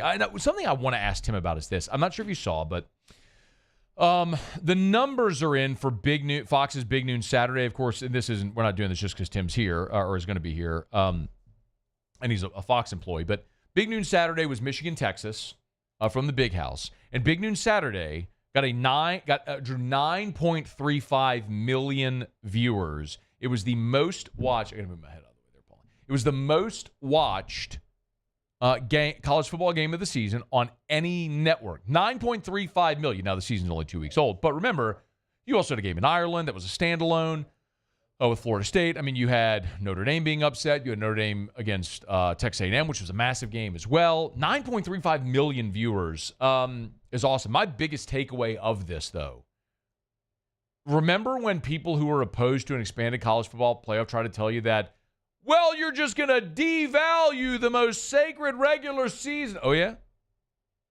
I don't know, man. A lot of people seem to be okay with watching Michigan and Texas in week 2. Tim Brando joins us now. Timmy B, how are you, man? Let me see, Matt, what broadcaster was telling you and everybody else for years. If they expanded the playoff, we'd have even far more viewership of college football. Me! From stem to stem. I was just copying you. Well, you learned well. That's right. It's so thin. You're a human sponge, Moscona. Oh, man. That's you. It's a beautiful thing. Yeah, it's a beautiful thing. Do you I want to talk about what's happening on the field, but through 2 weeks of college football in a new world of an expanded college football playoff, NIL portal, all that stuff, do you have any observations? I mean, jet setting across the country, calling games ear to ground, these conversations with coaches and admins. Any big picture takeaways 2 weeks in? Yeah, I'll go there for a second. I don't know why, but it seems to me that the pundits, okay, and when I say pundits, I would just say they're talking heads. These are people that don't go to the games, but they do what I used to do with a show, and they talk about sport, football, college football, some, but not some of them not much, but a little. And then there are others that talk about it all the time. And I'm getting a feeling that because they're tired, or they've grown tired of maybe the coaches in the off season talking about how difficult their jobs have become with the portal and the NIL, that the gloves are off. Yeah. And that the pundits are just ready to blast away on just about any coach at any time, and sometimes without provocation. And maybe the coaches brought this on by the gnashing of teeth and the moaning and the whining and people getting tired of coaches making $8, $9, $10, $11, $12 million, talking about, oh, woe is me. This is just so bad, and I get it. I mean, I understand it. I'm not going to take shots at any of them because I know them and I know they've got an airtime to fill. And then maybe this is the best way for them to, attract some attention, which is what the shows are all about, whether it's streaming or it's radio or it's cable television. But it just seems to me that it's open season to go after anybody with a big contract and with a big name. That now a lot of it is provoked by the coaching question. By example, I got the best example is Deion Sanders. Okay. We were this time a year ago. Deion Sanders was the belle of the ball. Now, they slipped for obvious reasons last year. And this year, of course, he made some major mistakes, with his narrative. I mean, he brought it on himself in many respects. No doubt about it. What he did to the CBS affiliate television reporter in Denver because of what was said or written about him on CBSSports.com is just, and then on top of that, as he was trying to explain away why he wasn't going to talk to him per se, but he still loved him, and he sort of played the God card at the same time to try to shield himself from criticism. Well, that clearly got everybody upset with him. Okay, I mean everybody from the left, from the right, from Christians, from you name it. Everybody got on him. So that's probably the primary example, I think. But it's happening all the time. It's happening everywhere. I don't think there's a nicer guy really than Frank Beamer's son, the coach at South Carolina, and he's taking heat now because of him coming out in his presser talking about a false narrative before the Kentucky game. Why go there? You don't need to go there. But he didn't like it. He had rabbit ears about it. It bothered him, clearly.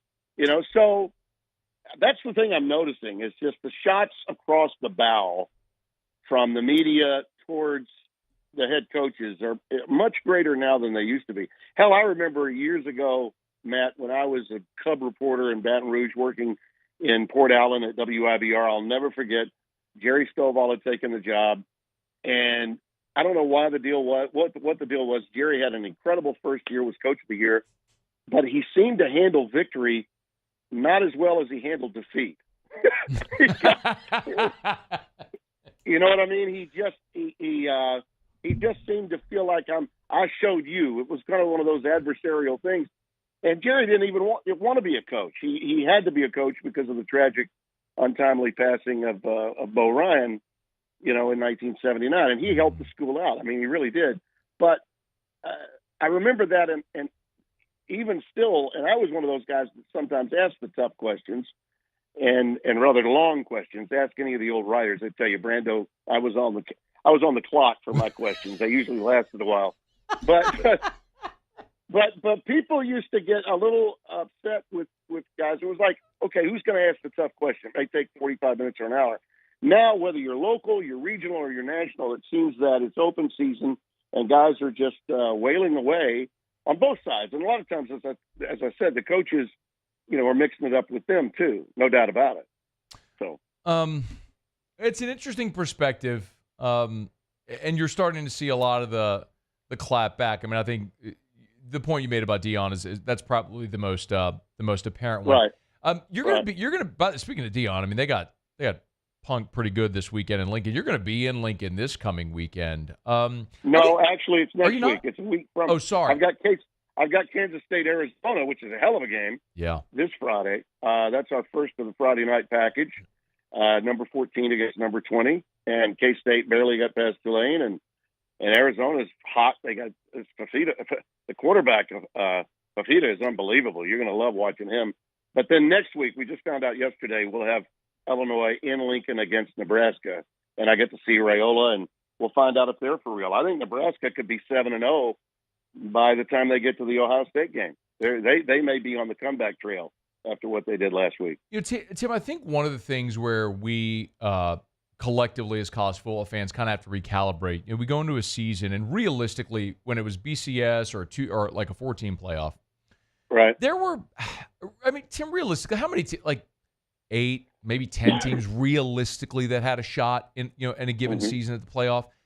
Now, like, we've got to look at, like you mentioned, K-State this week. Right. K-State, like, if they win the Big 12, they're in with a bye. They are in. So right. which team, Nebraska, K-State, Arizona, the ones you just mentioned, which do you think legitimately have a shot to be standing there at the end of November playing for a spot? Well, I mean, Utah is the team. Now, Cam Rising got hurt over the weekend, but I think Cam, who's I think a 47th semester senior now, in his 35th year. He's been around a minute. He's been around. But he is a 26-year-old lethal quarterback who did damage his hand. I think he'll probably be, if not ready this week, in a couple of weeks. But Utah is the favorite in that league. But I think that the potential is there, and I've been saying this for a while. The potential is there for the Big 12 to get 2 teams in if one of those Big 12 teams wins, 11 games, because the league is so good. I mean, if it comes down to, most people think, and I think at the power conference levels, the fans think, well, they'll just cannibalize each other, and the winner of that league will have 3 losses, and so they get in. But that's all they're going to get. I don't know that that's necessarily true. We'll find out over time. But yeah, the difference is, to your point, with the old BCS, when there was only 2, you thought about 4 or 5 teams. With the college football playoff before, you thought about 7 or 8. Now with greater access with 12, you're thinking about 20, 25 teams. Yeah. And when we go to 14, we're going to get up to 30 teams. Yeah. Which is even better for the game. These ratings are through the roof for early season games. I mean, Nebraska blew out Colorado. That game was over by halftime. I was getting ready to do my game out on the Palouse, and I knew that game was over by halftime. It still had almost 10 million viewers for the weekend. And the game between Michigan and Texas was a blowout as well, not competitive. And it had, a record number of viewers for a game that early in the big noon window. So I think that the value of the games is now so much greater. And let's face it, television sucks right now. There's nothing on television now. I mean, nighttime sitcoms and dramas are terrible. If you're not watching, some sort of limited series episodic show on Netflix, what are you watching? You're either watching cable news, for tonight's debate and for the political thing, or you're looking for live football. Live football is the great savior of sanity in this country right now. So I think that may, have something to do with it. But access is the key, Matt. That's what I was screaming bloody murder about all these years when I had the BCS World in Crisis Countdown. My God, the money that they're missing, the viewership opportunities that they're missing to grow the sport. And it's bubbling over. And people may not like what's happening with the transition, but there's no doubt it's growing. And there's no doubt it's never been more popular. Hey, Tim Brando's with us, at Tim Brando, of course, Fox Sports, great friend of the show and just a great friend, and always appreciate Tim's time. If I bring it to regionally to the SEC, Georgia, Texas, everybody knows that. Okay, there's this handful of schools that we've talked about for a while now, sort of that next tier that are all sort of jockeying. Who's caught your eye the most for whatever reason after Georgia, Texas? Oh, boy, that's a really good question because I'm not sure about LSU. I'd love to be more sure about Ole Miss, even though I love that roster. But until I see it against somebody good, I can't give them the early season stamp of approval. But I have them ranked in my top 15. I've got them 4 because there's no one else to put there. With Notre Dame, I dropped. If you look at my poll, Alabama's not even in it. Good for you. This week. They're not even in the top 15. And I'm telling the Bammers that are on my case about it, I have in preseason number 8. So I think they're going to get in. My preseason poll, as you know, is about a prediction how I think it's going to finish, not the way it should start. Mm-hmm. But when you play as badly as they play, you're going to drop. I dropped Oregon, my preseason number 1, meaning I think they're going to win it all. I dropped them from 1 to 11 after week 1. I dropped them 10 spots. You never see that in the AP or the coaches poll because they go with the standard brand name routine. Yes, it's groupthink. It's awful. It's pathetic. It's just like politics. It's groupthink. You're absolutely right. So I'm not sure about these teams besides Georgia, Texas, and Ohio State. I don't think anyone really is past those 3. Afterwards, you're like, okay, let's see. We think Oregon's there. But you know what? They have been tested. By the way, that's a really good Boise State team that I thought their only loss would be to Oregon. I think they're going to win every other game. I had Boise State as my 12th team, the team out of the group of 5 that will make the playoff. They are athletically a Power 5 team, no question about it, and Oregon found that out. But we got to find out who those teams might be. Like, I see a real upside in what South Carolina did last week, but it was against Kentucky, wasn't it? So how much did we really know about them? I think we'll find out a lot about both. But this may be the game in the SEC this week where we finally see something substantive to tell us which direction South Carolina thinks they're headed in. Is it true? Or LSU, is it true? Okay? No question LSU's the ranked team. Why? Pedigree, brand, and what they've done in recent years, not because of anything they've done this year. So I don't think anyone in the Southeastern Conference has proven anything besides Georgia and Texas at this stage. I mean, nobody. The one team I would submit is Tennessee. When you Possibly. go score 51 on NC State, not just the score 51, Tim, but to hold them to 10. Right. If Tennessee actually figured out how to play defense, look out, because that's a real challenger. Do you agree? Possibly. Yeah. Yeah, possibly. But again, I don't know how much credibility NC State really has. We were told in the offseason they were going to be really, really good. I know Doran is a really outstanding coach, did a wonderful job at Northern Illinois before he left, and now you see what Northern Illinois is capable of doing. They have the upset of the year so far. But, yeah, to your point, I'd say Tennessee is on deck to probably prove that. They cracked into my top 15 this week. Missouri is one of those teams that we won't know probably until the very end of the year because their schedule's so weak. True. And we're talking about an SEC schedule, and I had them ranked very highly at the start of the year. The reason, schedule. Iowa spit the bit last week. They were, to me, the Big Ten's version of Missouri, even though it was more about their defense and it was more about Missouri's offense. But, they lose the Cyhawk game at home after having a 13-point lead. Ooh. So they're basically done, but they also may win every other Big Ten game that they've got to play.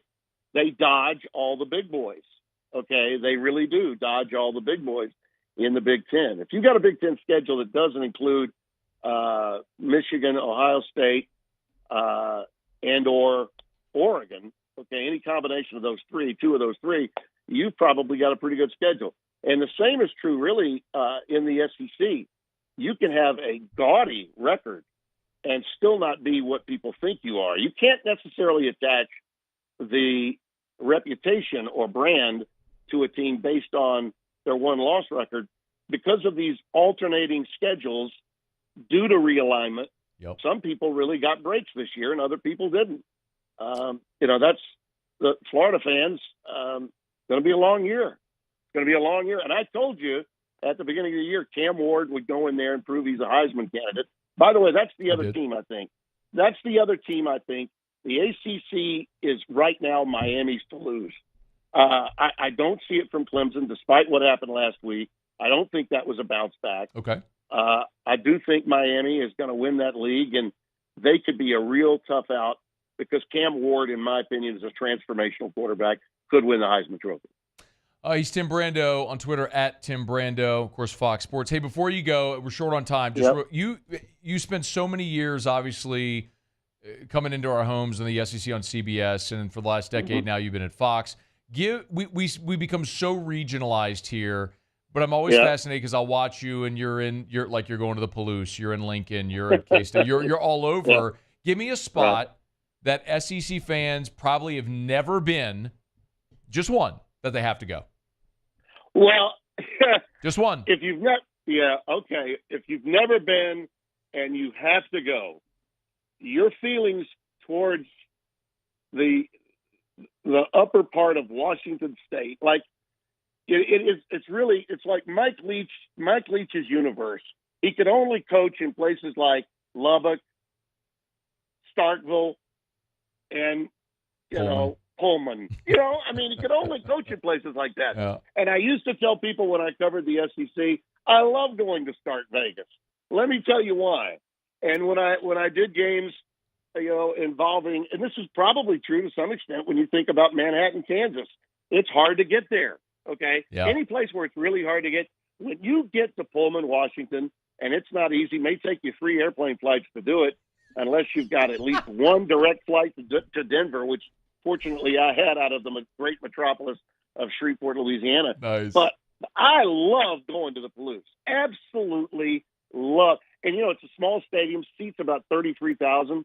But, man, it sounds like Tiger Stadium when they play a game. That Gardner Minshew win over Oregon when they stormed the field helped make Gardner Minshew, a free agent pickup. And now look what he's making, millions of dollars as a starting quarterback with the Raiders. And obviously he got a chance to achieve a lot. But places like that most people in the SEC would be so condescendingly looking down their noses at, get there and tell me you didn't have a wonderful experience. And the people are just awesome. And by the way, the food's good. The salmon, woo-hoo. Oh man! All right, Timmy B. When I retire from radio, I'll just I'll hop the plane with you. I'll take the 3 plane rides with you up to the Palouse. You and I will go. Well, I've got plenty of points. I probably can saddle you up. I appreciate it. You're the best, Timmy B. Thanks as always for the time, man. You got it, Matt. Anytime. Buddy. All right, the one and only Tim Brando. It's After Further Review, powered by Sunshine, your hometown John Deere dealer in Louisiana. Will continue. After Further Review. Brought to you by Clegg's Nursery. 4 locations in the greater Baton Rouge area. Siegen near Airline, LA 16 in Denham, Mid-City on Donmore, and the Garden Center on Greenwell Springs. Tell you every day to buy local, shop local. Hey, we're going to monitor, obviously, the weather with Francine coming, and we're looking for closures and all that stuff. Clegg's will have everything posted on their Facebook page. I tell you all the time, it's such a great resource. Every time they get new shipments in, they post it on their Facebook page. When they have new products, it's there. When they get Johnny Naylor seeds or, the Mrs. Meyer soap and the cleaners and the disinfectants, as I'm looking at right now, all the pumpkins, I've been telling you, it's still, a little early to start planting like fruit trees and stuff like that. But my goodness, you want the pumpkins and the squash and the gourds and all the stuff to sort of add that pop of color, that beautiful fall decor to your outdoor spaces. They've got them now at Clegg's Nursery. You can get by any of the 4 locations. Of course, stay tuned to Clegg's. We'll tell you here, but of course on their Facebook page as well for all the closures with the storm. Buy local, shop local, Clegg's Nursery. Bayou Ford has the new inventory to get you in a new Ford truck or SUV today, or customize your next vehicle just the way you want it. All new Bayou Ford vehicles come with a 1 million mile powertrain warranty. The crew at Bayou Ford is going to do right by you. Gulf Coast Bank and Trust is giving our customers the power to bank anywhere, anytime during this challenging event. And we're right there with you. Our mobile banking app is a smart way to manage your money and time. Gulf Coast Bank and Trust, the bank that cares about you. Looking for the ultimate game day experience? Come to the Queen Casino in Baton Rouge. Wall-to-wall TVs mean you'll see every touchdown in HD. Place your bets and feel the thrill of every play with our DraftKings Sportsbook, the Queen Casino, where every moment is a win.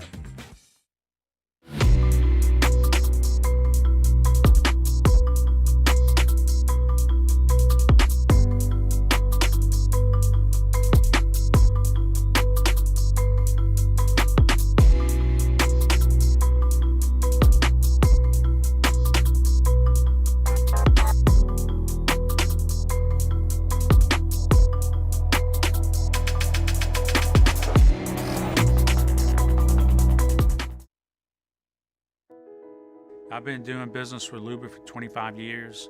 They're dependable, trustworthy. It's just the attention to detail with our clients.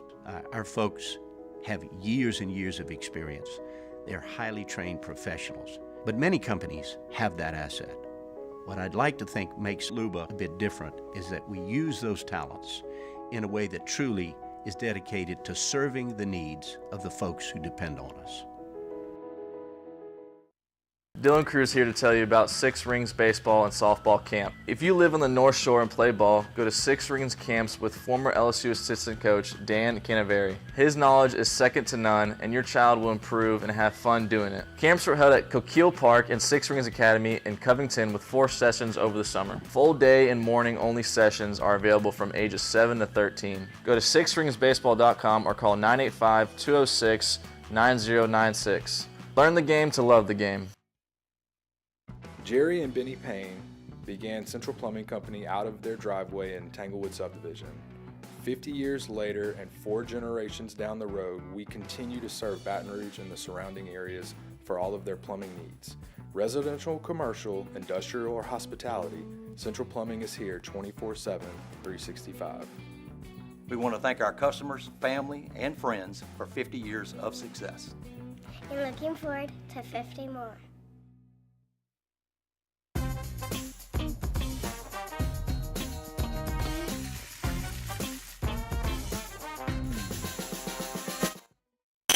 After further review, powered by Sunshine, your hometown John Deere dealer in Louisiana.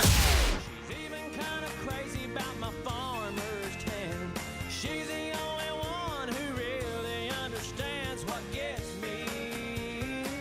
She thinks my tractor 1045 ESPN Baton Rouge and Shell are excited to celebrate the 100th anniversary of Tiger Stadium with our Draw to 100 sweepstakes. Yeah, we are. We're giving you the opportunity to join in the VIP-style celebrations on October 12th for the Ole Miss game.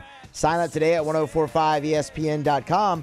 We'll live stream the drawing on October 10th, and the 100th name drawn will win stadium club seats, sideline passes, and autographed memorabilia. It's the Draw to 100 sweepstakes presented by Shell, the rhythm of Louisiana. It's going to stink if you're number 99. Man. Is it a reverse drawing? No, it's the 100th name drawing. Yeah, so it's a reverse drawing.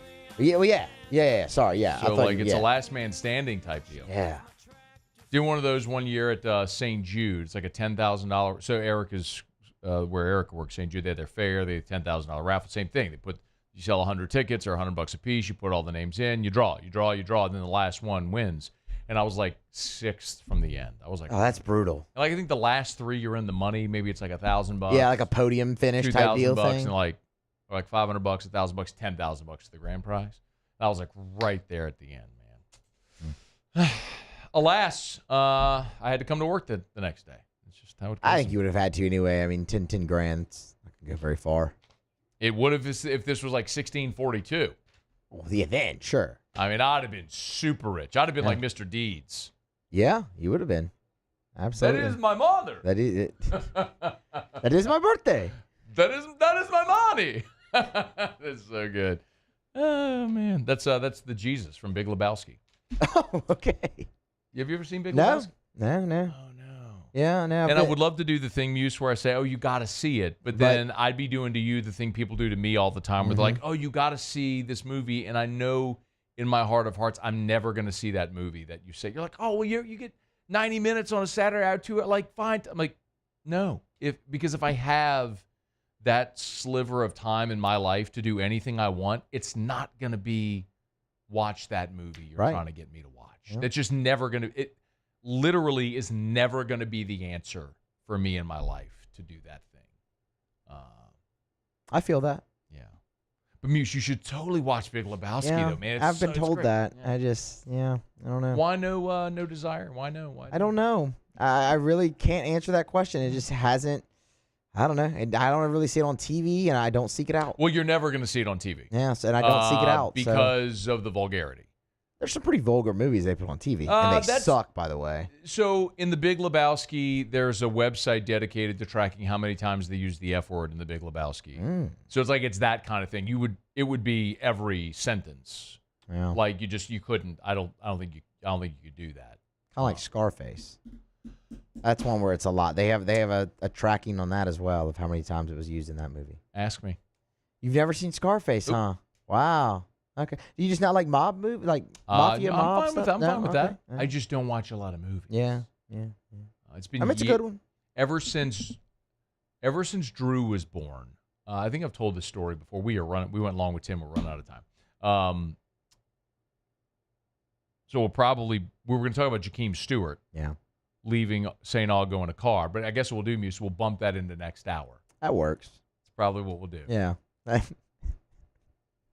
almost like we talked about that potentially happening earlier. That's like inside baseball. We don't need to go there.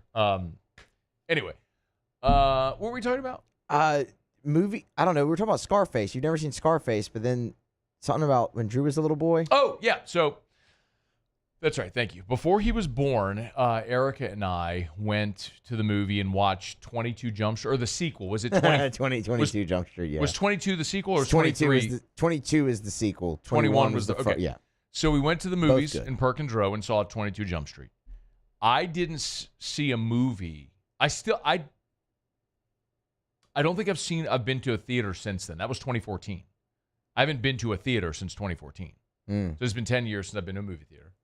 No, I take that back. I was going to say, I saw the Top Gun. Top Maverick, okay. I saw that. We were at the beach. I need to see that still, man. Whatever year that was, we were at the beach, and the whole family went. I saw that. So I've seen one movie at the theater since 2014. Yeah, I don't get the movie theater hype. I really don't. I know a lot of people love it. I don't go to the movies very often either. The experience doesn't do it for me. Yeah. If I ever do watch a movie, it's like non-football season, and it's like a Saturday night. Drew's asleep, and I'm like, Erica will say, let's watch a movie. I'm like, it's 10:30. You want to start a movie right now? But here's the problem with this, Muse. Here's what happens. And this is an awesome topic at 4:45 on a Tuesday in football season with a storm bearing down on us. This is why people come to the show. What the hell? It's real life. Let's go with it. So this is what happens 100% of the time. Like, not hyperbole, not an exaggeration, 100% of the time. Erica's like, let's watch a movie. It's 10:30 on a Saturday. I'm like, fine. I want to watch she's like, oh, let's watch, and she picks out a rom-com. Always. Okay, yeah. It's the common ground. She wants to watch a rom-com. Erica will fall asleep 10 minutes into a movie. Mm-hmm. I am physically incapable of stopping something once I start. Like the episode of South Park when Cartman is singing Come Sail Away. That's a reference that is going to be lost on a lot of people. He's like, he's got to sing that once it starts, he's got to sing the whole thing. Yep. That's like me. When I start watching something, I can't stop. My attention is fixated on it and I can't break away. I'm the opposite of ADD. Even if it's bad? Can't stop. Oh, that's brutal.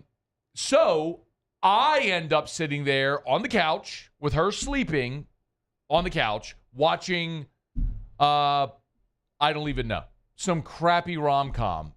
And I'm like, why do I do, like, that's why whatever. So the movies I have seen in the last decade, to bring this, to land the plane, are like, there was a movie with Sandra Bullock and the guy Channing Tatum, where know that one. No, I know she was like he was an actor or something. The Lost City is what it's called. That's it. The Lost City. I've seen that. I haven't seen Scarface. A really good cast, actually. Brad Pitt's in that. Yeah, he dies. Oh, okay. I mean, I don't care. I would never But you watch think he it. dies, but then he comes back to life at the end. It's weird. Spoiler alert, but it doesn't matter because you're never going to see it. 'Cause it's a terrible movie that you don't need to see. The Sydney Sweeney movie with the other heartthrob guy when they go to Australia. Anyone but you? That one. Yeah. I've seen that. Haven't seen Scarface. This is like the only movies I see now are crappy rom-coms that I end up watching by myself on Netflix while my wife sleeps on the couch next to me because she picks the movie, falls asleep, and I'm up watching a crappy movie by myself. You should watch Scarface. That I'm not. It's not going to happen. The next time I watch a movie, it'll be a crappy rom-com. We're brought to you by the Williamson Eye Center. Oh, my God. See, this is what happened. We are so late. WilliamsonEye.com, 924-2020. If you want to ditch contacts and glasses forever, you need the Williamson Eye Center. You're going to have like 90 seconds for Tigers. That's fine. There's not a lot. Williamson Eye Center, 924-2020, WilliamsonEye.com, WilliamsonEye.com. Dr. Blake Williamson, he's the best. Go there, let him operate on your eyes and give you superhuman vision. It's the Williamson Eye Center. Okay, final break of hour number 2. Muse has Tigers and the Pros next. AFR. Okay, y'all, storm's coming. You know that. If you have issues with your AC, with your HVAC system as a result of Francine, make sure you call the best. Call River City's 1 Hour Air. Here's what you need to know. Of course, their technicians are expertly trained. And so many times we overlook the importance of an install, the quality of the install or the repair work done. That attention to detail, to the most current specifications of the current equipment, that stuff matters as far as longevity, life of your system, life of your unit. So it's important to do it right. River City's 1 Hour Air, they take the time to do it right. When they do an install like they did at my house a few weeks back, they have a field technician, a field manager come out, confirm that the install happens, and afterwards they have a manager come back to make sure the install was perfect. They think of everything. It's River City's 1 Hour Air.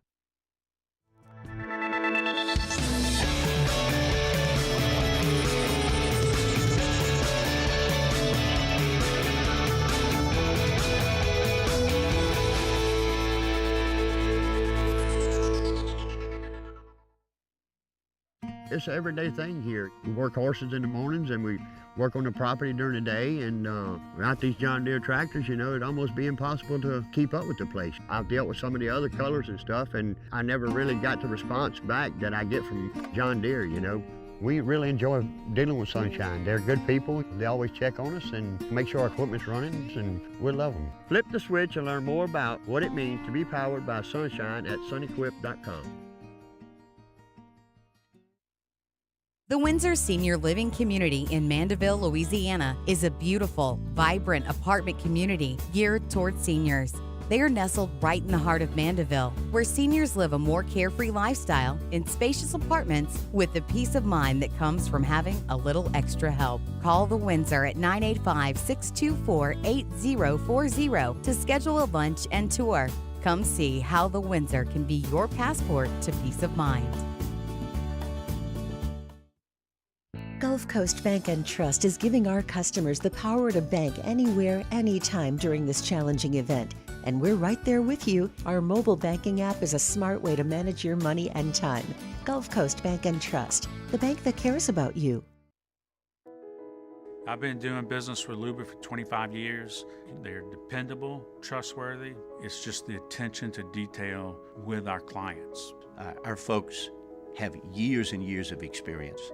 They're highly trained professionals, but many companies have that asset. What I'd like to think makes Luba a bit different is that we use those talents in a way that truly is dedicated to serving the needs of the folks who depend on us. When it comes to ending cancer, we push forward, always working together for you. That's why our cancer experts at Ochsner have clinically integrated with MD Anderson Cancer Center. This means advanced cancer care, including access to life-saving clinical trials and integrating care to treat the whole you. Introducing Ochsner MD Anderson Cancer Center. Long live you. Electricity is all around us, and our families depend on it. Every day is sparked by the power of a cold drink, or a warm meal, a movie night, and a comforting light at the end of a dark hallway. From sunrise to sunset, playtime to bedtime, our team is ready to take care of your electrical needs. After further review, powered by Sunshine, your hometown John Deere dealer in Louisiana. She thinks my tractor's sexy. All right, wrapping up hour number 2. Muse, hurry up, do it. Tigers in the pros, go. Tigers in the pros. They still bleed purple and gold. They're just really rich now. Paul Scheme Shove Day on Monday night. Win number 10 for Paul. 6 innings, 1 run, 9 strikeouts on 98 pitches. You see the video and went on Twitter last night of him counting his strikeouts on the scoreboard and then giving a little sly smile. He knows what he's doing. Dominating the Major League Baseball. That's what he's doing. The Patriots, they signed defensive tackle Jaquelin Roy to their practice squad. I need a Jacqueline Roy drop from now on. Okay, I need it. Mike Garafolo with the report on that. Roy, a 5th-round pick of the Vikings in 2023, appeared in 12 games for Minnesota, 8 tackles, 1 tackle for a loss in that season. Angel Reese, we'll wrap it up there, underwent successful surgery. Well, I shouldn't say that. Angel Reese underwent surgery today on her wrist. Teresa Witherspoon said that Reese was in high spirits. I can't say successful because the Sky have not updated the procedure. But Angel Reese had surgery. That's Tigers in the Pros. Presented by Lee Michaels Fine Jewelry, LMFJ.com. LMFJ.com for Lee Michaels Fine Jewelry. Gentlemen, if you're thinking of popping the question, we're getting closer to the holidays. A lot of people like to get down on bended knee to, a proposed marriage to the lovely lady in your life. Lee Michaels has helped Louisianans get engaged for 40 years. Beautiful diamonds. Sure to thrill her. It's Lee Michaels Fine Jewelry. LMFJ.com. All right, LSU searching for wide receiver 2. Hour 3 after Sports Center. AFR. AFR is brought to you by Parish Construction and Roofing, parishbuilt.com, parishbuilt.com. Do business with someone you know. That's us at Parish Construction and Roofing. Pretty cool, man. It was so great of Kim Mulkey to do this. Head coach of the Tigers, as you well know. Did a cool testimonial video for us, storm looming. The thing that I'd love to share with you, if you're not familiar yet, we are already at Parish taking tarping requests to let you go ahead and get ahead of things here. Go to parishbuilt.com, fill out the form on the homepage. What I would love to remind you is that we are Parish Construction and Roofing. So if you end up having roof damage, it's not just roof damage. Any damage to the interior or the exterior of your home, we can help at Parish Construction and Roofing. Go to parishbuilt.com, parishbuilt.com. Most importantly, be safe, trust licensed local contractors, do business with someone you know. parishbuilt.com. When it comes to ending cancer, we push forward, always working together for you. That's why our cancer experts at Ochsner have clinically integrated with MD Anderson Cancer Center. This means advanced cancer care, including access to life-saving clinical trials and integrating care to treat the whole you. Introducing Ochsner MD Anderson Cancer Center. Long live you. Bayou Chrysler Dodge Jeep Ram has back-to-school savings like $16,000 off 25 Ram 1500 trucks. We're open for business in our beautiful new showroom and taking $16,000 off. All new Bayou vehicles come with a complimentary extended warranty. The crew at Bayou Automotive is going to do right by you. There's nothing chill about a hot, sweaty line. Unless you add Mountain Cold Refreshment. Coors Light. Choose chill. It's no secret. The best oysters in Baton Rouge are at Jolie Pearl Oyster Bar. Enjoy mouth-watering South Louisiana flavor and oysters from all over the country. And don't forget our nightly drink specials.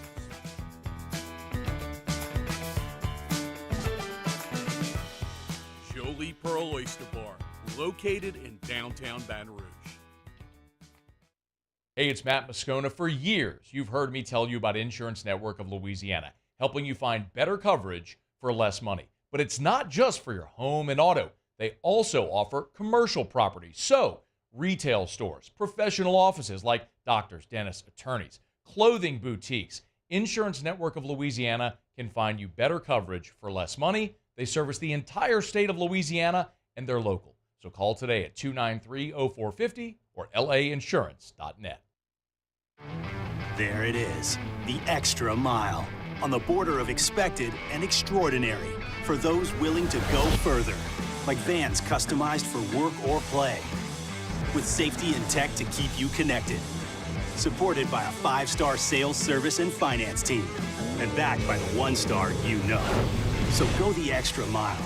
It's never crowded, because so few have what it takes to go there.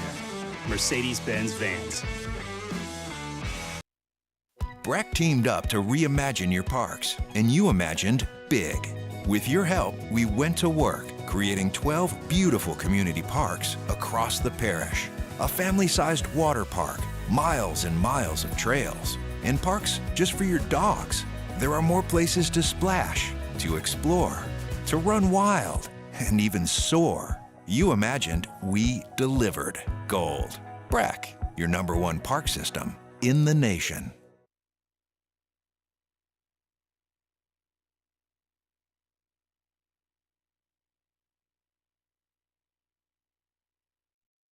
This is SportsCenter. I'm Christine Lisi. The NFL is reviewing a civil lawsuit filed yesterday against Browns quarterback Deshaun Watson, accusing him of sexual assault and battery in October 2020 when he was with Houston. He served an 11-game suspension in 2022 after more than 24 women accused him of inappropriate conduct during massage sessions. The Steelers preparing for quarterback Justin Fields to start a second consecutive game Sunday in Denver as Russell Wilson continues to be limited by a calf injury. Wilson won't practice tomorrow, will be monitored throughout the week. He is actually the better option for Pittsburgh, believes ESPN NFL analyst Jeff Saturday. Russell Wilson has won a lot of games in the NFL. We know at this table it's not always about stats. It's about guys knowing how to find ways to win. Russell Wilson has done that. He's won. He has been in big moments. Auburn quarterback Peyton Thorne, appearing on the next round, said criticism after losses like Saturday's defeat to Cal has included requests for money from bettors, and bettors have messaged him on Venmo asking for money. The issue is something the NCAA is trying to combat. ESPN Radio is presented by Progressive Insurance, making it easy to save money. When you bundle your auto policy with home, condo, or renters, you'll earn a multi-policy discount. Easy to bundle, easy to save. Visit progressive.com. Matt Moscona. I'm very important. After further review. Say it one more time. After further review with Matt Moscona. And here we go. Live from the Mercedes-Benz of Baton Rouge studio. Let's ride!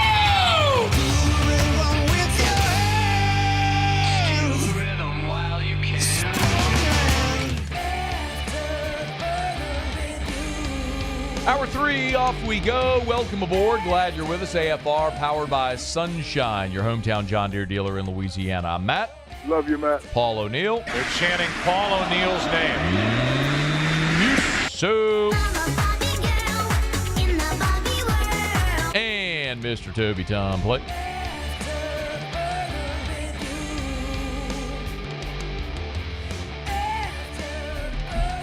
All right, we're here. Glad you are as well. 5 o'clock, quitting time. Glad you are driving home with us.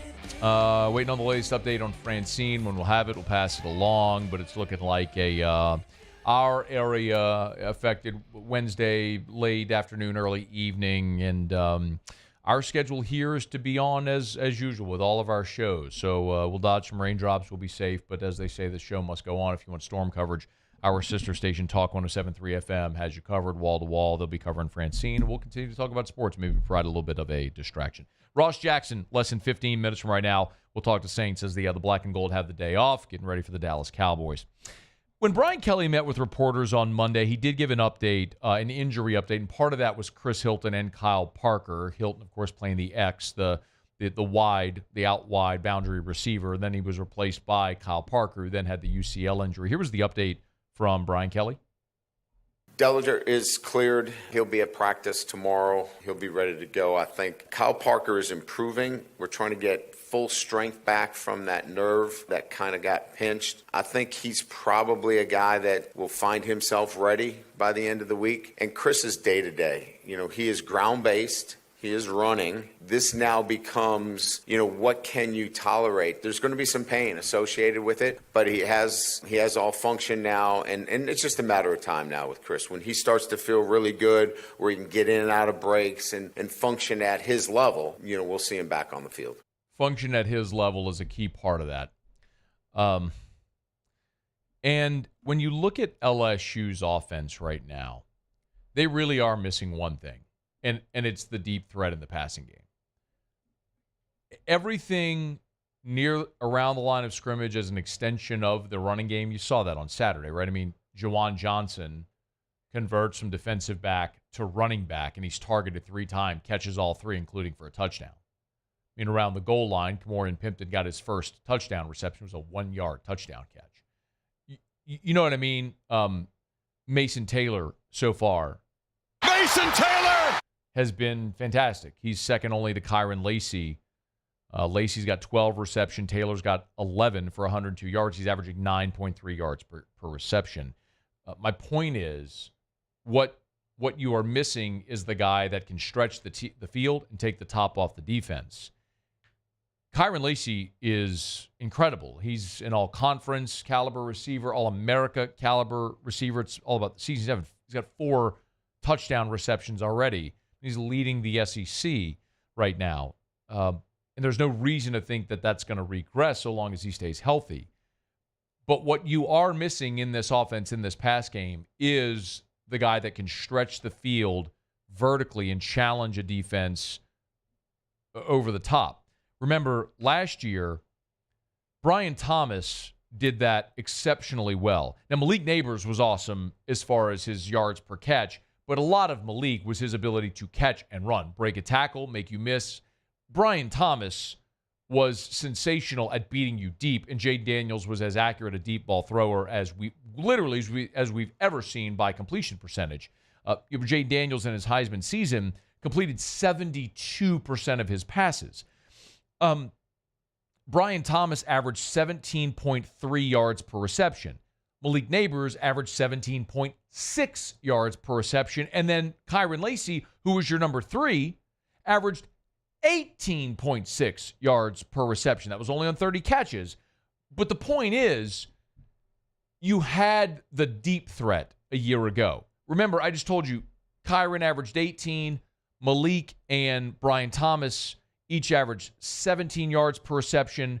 Right now on the season, when you look at LSU's receivers,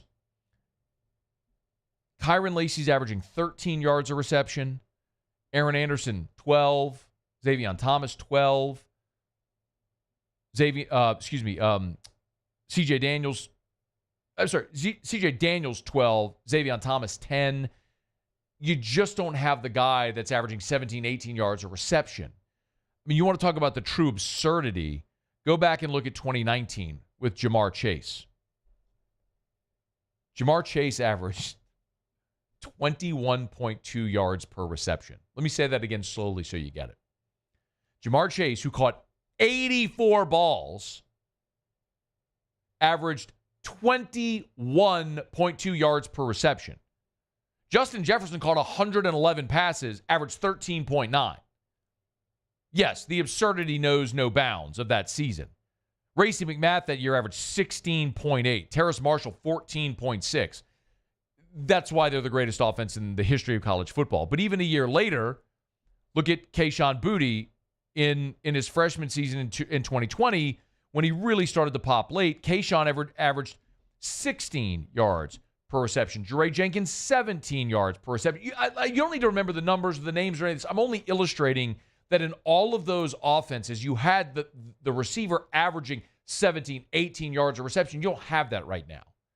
Kyron has been magnificent, but you need the guy who can stretch the field.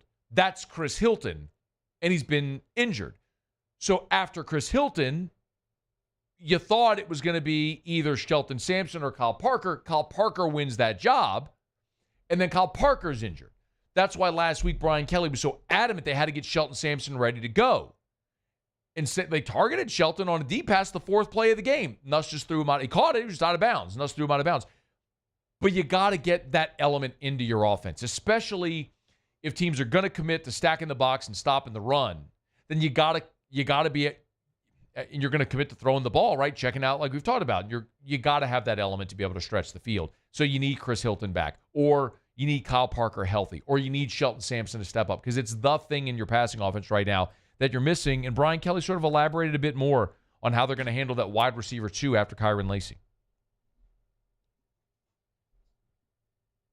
Yeah, and I think there's going to be more to come. We just talked about Chris coming back. Kyle Parker's going to get in the mix here before it's all said and done. I really think that as we keep going, I know I talked about Sampson, but, we got to, there are the little things that he's got to continue to work on, but he's going to get some touches before this season is out. So I just think that there's more guys. As you know, Taylor's having a monster year for us right now, and I think that's going to continue. He's on the pace right now, Garrett, to throw between 45 and 50 touchdown passes. If we can continue that, if teams want to play us the way they are, he's a very talented quarterback, and we've got a lot of depth at the wide receiver position. They've got a ton of depth that's undeniable. Aaron Anderson was a 5-star. Xavion Thomas led Mississippi State in receiving a year ago. He's a role guy. He's special, and he's a great returner, but he's playing a role. He's not going to be your number one. You've got depth and talent and all that stuff. What you're missing right now is the stretch the field guy. That's Chris Hilton. That could be Kyle Parker or Shelton Sampson, but you got to get Chris Hilton back. And if you get him this weekend against South Carolina, man, what a huge boost, because when you look at South Carolina, the thing that they do exceptionally well is rush the passer. Their front is very active and very good. You're going to hear as this week goes along, I am not very high at all in South Carolina's offense. They're not good. Lenore Sellers is not a good player yet. He could be, but he's not right now. Their skill guys are not very good. I don't think they threaten. South Carolina doesn't threaten you the way SC could or some of the other challenges that are coming. But this is an opportunity, if you keep Garrett Nussmeier upright, to really hurt South Carolina through the air. That's why, and look, Shane Beamer talked about this on Tuesday. He talked about his edge guys against LSU's great offensive tackles. They do a good job, I think, of mixing things up, Phil. I mean, they use multiple tight end sets, and they shift and motion and give you a different look, and they'll roll the pocket out a little bit to move the quarterback and get him on the edge. And then certainly, I'm sure they're going to feel extremely confident with their 2 offensive tackles of not giving them any help. If I'm not mistaken, the 66, he's played 1,700 career snaps, and he's given up 3 sacks. I'm not great at math. What is that? Almost once every 600 snaps, he gives up a sack. So I'm sure he feels pretty good going into Saturday. It's a big challenge for our guys. You want to watch a matchup on Saturday? And we'll break it down more as the week goes along. If LSU's tackles and offensive line keep Garrett Nussmeier upright, he's going to go throw for 300 yards on Saturday, and LSU's going to win the game. Like that's the chance South Carolina has. If their defensive line can do what SC and Nichols could and pressure Garrett Nussmeier, LSU could be in trouble if they can't run it. But if LSU keeps Nussmeier upright, South Carolina's in for a long day. All right, it's after further review. Hey, I was talking to Chef Leighton Carbo over at Supper Club today. They're going to be closed on Wednesday. Obviously, Francine is threatening. We know that. They're going to be closed. But when storms come and we all kind of get cooped up, when it's time to get back out, a lot of us want to go have a good time. And so over at Supper Club, Brandon and the gang, they kind of cooked up this idea of a hurricane party supper club style, which of course can always be over the top. Supper Club, as you know, like you can go to Supper Club and have a great steak, a glass of wine, you have an amazing experience for the same price you would any other fine dining restaurant in town. But if you want the premium, like over the top experience, you can do that as well. So I was talking to Chef Leighton earlier today. They have a bottle, a 2014 Chateau Margaux. It's one of the most famous Bordeaux's in the world. The wine on the menu, the bottle is $3,700. Okay, so if you go to Supper Club and you order this bottle of wine, it's a $3,700 bottle of wine. But here's what they're going to do. Thursday, when they reopen, they're going to pop that bottle, and they're going to sell it by the ounce. while you may never, and I would never, go into Supper Club and buy a $3,700 bottle of wine, I would go in there and spend $50 for an ounce of Chateau Margaux to say that I have tried one of the greatest and most famous wines in the world. $50 an ounce. And while you're at it, have a great dinner, enjoy the Supper Club experience. Again, Supper Club is going to be closed on Wednesday, but Thursday when they reopen, excited about this. It's kind of like an after hurricane party. So the only way Supper Club can do it, I mean, this is a vineyard that's been around for more than 500 years. You want to try 2014 Chateau Margaux, they're going to pop the cork on Thursday at Supper Club. One night only, for as long as it lasts. The pours will start at 5 o'clock, which means by the time I get over there at 6:30, it'll be gone. But what an opportunity. Supper Club, they thrive at this. They bring world-class products to our community to enjoy. Where else might you ever have the opportunity to taste Chateau Margaux? You can do it Supper Club on Thursday. We'll see you there at Supper Club. By the way, you can always get your reservation. SupperClubBTR.com, SupperClubBTR.com, SupperClubBTR.com. Close Wednesday. They'll reopen on Thursday.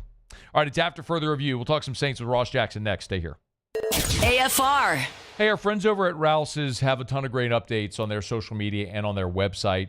We all know Francine is coming, and this is the time where people are stocking up on a lot of supplies.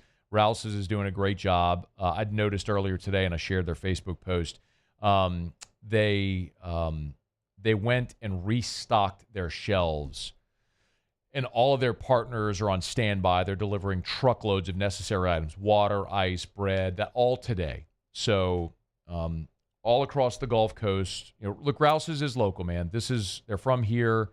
They've been here for 100 years. This is what they do. So in a time of need like this, where you need supplies, things like that, Rouse's is helping. So make sure you get by Rouse's if you are doing your shopping, you're planning, you're preparing. Rouse's all over Louisiana, all over the Gulf Coast. Make sure you check them out. Rouse's.com. Rouse's, this feels like home. Bayou Ford has the new inventory to get you in a new Ford truck or SUV today, or customize your next vehicle just the way you want it. All new Bayou Ford vehicles come with a 1 million mile powertrain warranty. The crew at Bayou Ford is going to do right by you. It's no secret. The best oysters in Baton Rouge are at Jolie Pearl Oyster Bar. Enjoy mouth-watering South Louisiana flavor and oysters from all over the country. And don't forget our nightly drink specials.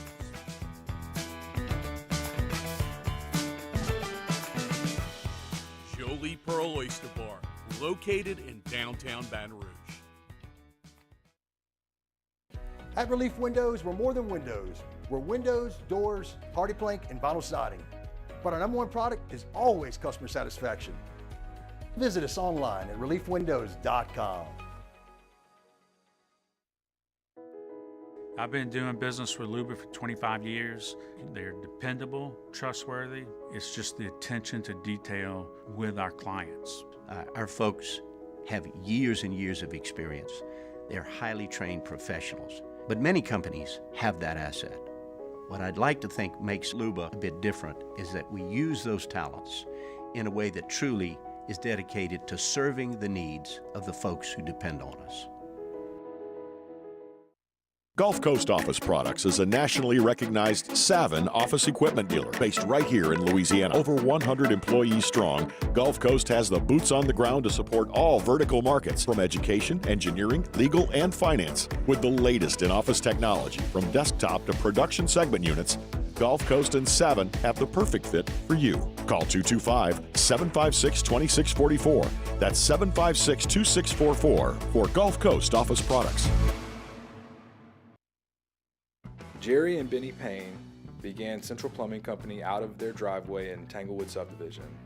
50 years later and 4 generations down the road, we continue to serve Baton Rouge and the surrounding areas for all of their plumbing needs. Residential, commercial, industrial, or hospitality, Central Plumbing is here 24/7, 365. We want to thank our customers, family, and friends for 50 years of success. And looking forward to 50 more. Dylan Cruz here to tell you about Six Rings Baseball and Softball Camp. If you live on the North Shore and play ball, go to Six Rings Camps with former LSU assistant coach Dan Canaveri. His knowledge is second to none, and your child will improve and have fun doing it. Camps were held at Coquille Park and Six Rings Academy in Covington with 4 sessions over the summer. Full day and morning only sessions are available from ages 7 to 13. Go to sixringsbaseball.com or call 985. After further review, powered by Sunshine, your hometown John Deere dealer in Louisiana. Hey, remember our friends over at Sunshine do have things like generators, like chainsaws, if you need that generator before the storm gets here, obviously. Sunshine, your hometown John Deere dealer in Louisiana, sunnyquip.com, sunnyquip.com. Great partner of ours here on AFR. Of course, we'll get through the storm together. You can check all their social media for closures and things like that, as I think everybody's kind of getting the word out that way. All right, it's after further review. We're glad to have you with us. What an emphatic statement by the New Orleans Saints week 1. 47-10 is blast Carolina. The challenge ratchets up this week as they head to Dallas. Our guy Ross Jackson, LouisianaSports.net. Of course, the Locked On Saints podcast. Good enough to join us for a couple minutes. How are you, dude? Hey, buddy. Doing great. How you holding up? Really good. The game on Sunday. You could have convinced me the Saints were going to win. I thought they would. 47-10? Most points ever in an opener? What in the world happened to this team, Ross? I mean, you saw them. You were in California. You watched every training camp practice, the preseason games. Could you have foreseen this at all? Yeah, no, not at all. I mean, look, we expected the Saints to win that game, as you mentioned, but there's a couple things they did that I didn't expect them to do. Scoring 47 points, of course, being one of those. The other one is just coming out of the gate ready to go right off the bat. I mean, look, stumbling would have made sense for this team pretty early, right? I mean, new offensive system, new offensive play caller, some new pieces in the offensive line, or at least even pieces that moved around on the offensive line. There's a lot of reasons for this team to stumble out of the gate, but they didn't, and they came up with an opening drive touchdown, which they've struggled to do over the course of the past 3 seasons. And then the last thing, they scored 9 straight possessions right out of that game, too. So not only did they come out hot, but they were able to maintain sort of that level of productivity throughout. Now, the defense gave their part in that, giving Derek Carr and the New Orleans Saints offense some short fields, but kudos to the Saints offense and new offensive coordinator Clint Kubiak for designing a scheme, a game plan with their new offensive system that worked right out of the gate. Ross, what did they do on Sunday that you didn't see in all of those training camp practices?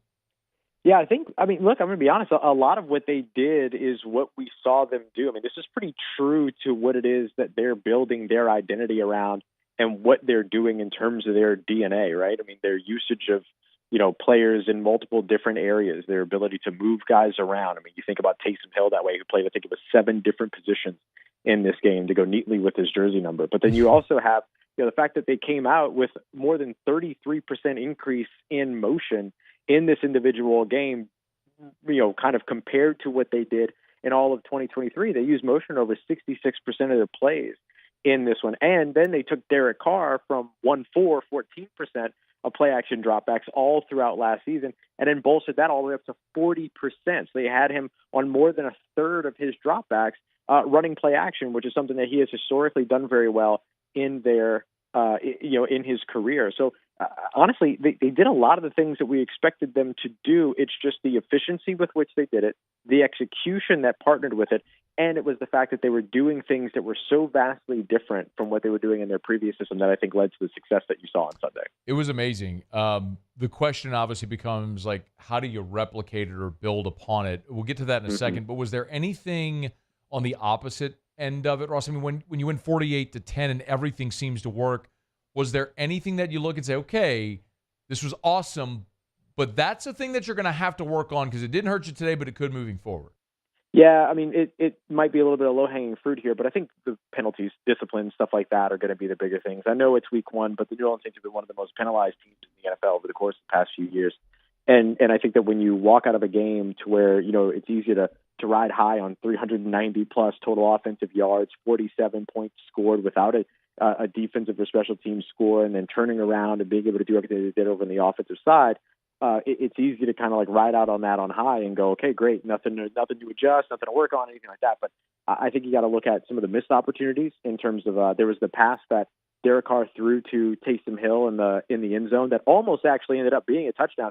But Juwan Johnson had a moment in that very same play where he was wide open over the middle of the field. It looked like he could have been wide open in the middle of the field.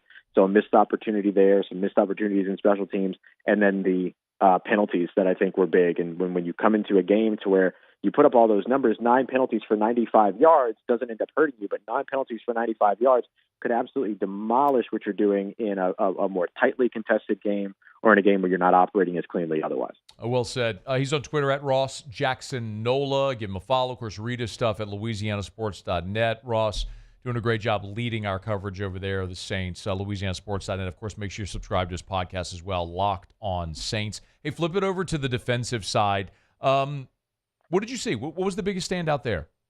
Yeah, well, I think Alontae Taylor is the biggest standout, becoming the first New Orleans Saints defensive back with 3 sacks in a game. But I'll tell you, one of the other guys that really stood out was Chase Young. The Saints went out and took a little bit of a risk. They rolled the dice a little bit here, signing Chase Young, knowing that he needed a neck procedure, right? Reports are that they knew about it ahead of when they signed, and then he ended up, going through that neck procedure and then getting his way back out onto the field out in California pretty early. Everything that we were told was about how quickly he was working ahead of his progress and how quickly he was ahead of his timeline and all those other things.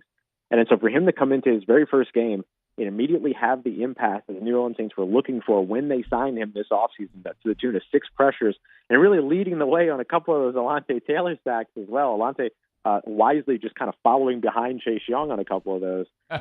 That's exactly what you want to get from this guy. And then now he moves into a game up against the Dallas Cowboys coming up, which is familiar territory for him, having played in the NFC East before he signed. But I think that those are 2 big standouts. And then I'll just mention real quick, too, the safety play. A lot of question marks around who was going to be the starting safety next to Tyrann Mathieu. They roll with Will Harris, the veteran, to do that. And I thought he communicated incredibly well and that he helped to put the New Orleans Saints in a lot of really good positions over on the defensive side. You think they're good there with Harris and Howden? I think so. Yeah, I mean, look, they went after Justin Simmons, so maybe that tells people that, maybe they weren't super happy. I think that their pursuit of Justin Simmons had more to do with the fact that Justin Simmons was available than anything else. It's hard to pass that up. But I think they were pretty comfortable with where they were in their safety room, and I think Sunday kind of gave you a little bit of a glimpse as to why. Hey, look, you've covered the team for a while. Does I know Dennis Allen talked about the storm coming and how you have these contingencies, so it's not like it's anything new for this team to deal with. But are you concerned at all about disruption of the week with the storm and all that stuff? The only thing that I think would potentially end up costing them any type of issue would be how things are left come Thursday, right? With this storm expected to make landfall on Friday and then kind of move beyond the southern portion of Louisiana by the AM hours going into Thursday. The biggest thing is really going to be about how things are impacted on Thursday. And so if there's any issues at the team facility or anything like that, then they might have to relocate or something like that to figure out what they're going to do on Saturday, or potentially even head, they're close enough to where they could go to Dallas early if they needed to in a pinch, and things like that. So I think that there's enough contingency to where they'd be able to work around this. I appreciated Dennis Allen's sentiment the other day when he said that, they're the best team in the NFL at doing this because they're the ones that have to do this most often. So I think that they should be okay. But ideally this ends up being something to where, they move practice maybe a little bit earlier tomorrow, get everybody home to their families so that they can ride the storms out, and then come back on Thursday and be able to kind of pick up right where they left off without much of a hiccup. Have you started to look ahead to the matchup against Dallas? Yeah, absolutely. So when you look, if you had a thought right away, please go ahead. Oh, no, I was thinking, I think one of the biggest things that you're looking for here is kind of like the coach matchup is really interesting. Dennis Allen's defense versus Mike McCarthy's offense, and then Mike Zimmer's defense up against the Clint Kubiak offense. I think that this game, unlike last week's game, is going to be a lot more of a chess match, a lot more forcing each other to adjust, and that could be something that's going to be big to watch from a matchup standpoint, where this matchup goes beyond just the players on the field. This kind of goes to the minds of the coaches on the sideline as well. We got a ton of time between now and Sunday to break down the different angles of the matchup, but is there a position group where you think the Saints maybe have an advantage against Dallas? Yeah, I think one of the places where they maybe have their biggest advantage in this one is going to be their linebacker play versus like the Saints defensive linebacker play up against the run game for for Dallas. I was talking to my good friend Marcus Musher, who hosts the Locked On Cowboys podcast, and one of the things that he mentioned was, the Cowboys don't have as many weapons as they would like to have. They've got CeeDee Lamb, they've got Brandon Cooks, and then you have a less mobile Dak Prescott at this point in his career. But they need to figure out kind of who that third option is going to be on that team, with Jake Ferguson going down with an injury. And then to quote Marcus, with Ezekiel Elliott being 85 years old, it's tough to really be able to kind of find where that third option is going to come from. And so if the Saints linebacker core, their second level, is able to take away some of the short area passing game and take away the run game, it becomes really, really tough for Dallas to figure out who that third option is. And then you have that really tough matchup. Well, I would call it really a hotly contested matchup. It will be between the Saints secondary and those Dallas Cowboys wide receivers, where if that breaks even in any way, it becomes really challenging for Dallas to find that third option if the second level is playing well. This is going to be a really interesting measuring stick for New Orleans after Sunday to go on the road to Dallas, especially what they just did in Cleveland. Hey, last thing, I saw Kalecki Hudson today was signed off the practice squad by Cleveland. Any idea of how the Saints are going to replace him on the practice squad? Yeah, I think one of the things that you're watching for is the health of the linebacker position when it comes to the active roster, and then that might alleviate them having to really fill that role over on the practice squad. They were without both rookie Jalen Ford and then without 2022 draft pick DeMarco Jackson, who has been a huge contributor to them over on special teams. If either one of those guys makes it back this week, particularly DeMarco Jackson, who has a lot more experience in the field, of course, having been in the league for a couple of years, it kind of alleviates your need to really immediately address that. So this could be perfect timing in an otherwise imperfect situation for New Orleans. He's Ross Jackson Nola on Twitter or X. And, of course, you can read his stuff over at LouisianaSports.net, LouisianaSports.net. Make sure you're subscribed to Locked On Saints podcast. If you're not, that's at your favorite podcast app or YouTube. Go to Locked On Saints. Always appreciate it, man. Stay safe down there in NOLA. We'll talk soon, all right? Thank you, buddy. Right back at you. Take care. Stay safe. Talk to you soon. All right, bud. That's Ross Jackson. It's After Further Review, brought to you by Evermore. You know, I always got my bottle of Evermore. I love to get the 4-pack of 64-ounce bottles, and I'll drink 2 of these a day. Generally, you want to drink about a half an ounce of water per pound that you weigh. So if you weigh 200 pounds, you want to drink 100 ounces of water a day. Generally, how it is what they say. So drink 2 64-ounce bottles. You stay good and hydrated throughout the day. Evermore is natural artesian water. It's a rare alkaline source, the pH of 8.8 to 9.1. This is from a natural artesian well right there on the North Shore of Louisiana. The well is on the property there where the bottling plant is. They pipe it right out of the ground into the facility, run it through the purifier, and then simple, right into the bottle. So, or I shouldn't say the purifier, the filter. They just filter. And then, boom, right into the bottle. It never touches air until you uncap it and take that first delicious, refreshing sip. It's Evermore. Of course, if you're going to be stocking up on water, make sure you don't buy storm coming. Don't buy that water from Texas in the crinkly bottle. Buy a great Louisiana product that is a healthier option, a better source of hydration. Drink Evermore. EVAMOR. Evermore.com. Evermore.com. Available online or at great local retailers. Get a sip. As I got to clear my throat. Happens from time to time when you talk a lot. All right. It's After Further Review. Thanks to Ross. By the way, Shea Dixon was here in hour 1. Thanks to Tim Brando, who was here last hour, Ross Jackson. When we come back, 2 things I want to touch on. If you missed it with Shea, we did hit on the big recruiting story that Jakeem Stewart, the number 1 player in the country for 2026, we learned on Friday, was leaving St. Aug. There was a lot of talk. Could he be going to IMG? Turns out he's going to play at Edna Carr. Well, excuse me. He's enrolled now at Edna Carr. But Rivals is reporting he's ineligible this season. So Jakeem Stewart's high school career may be over if he's going to reclassify to 2025.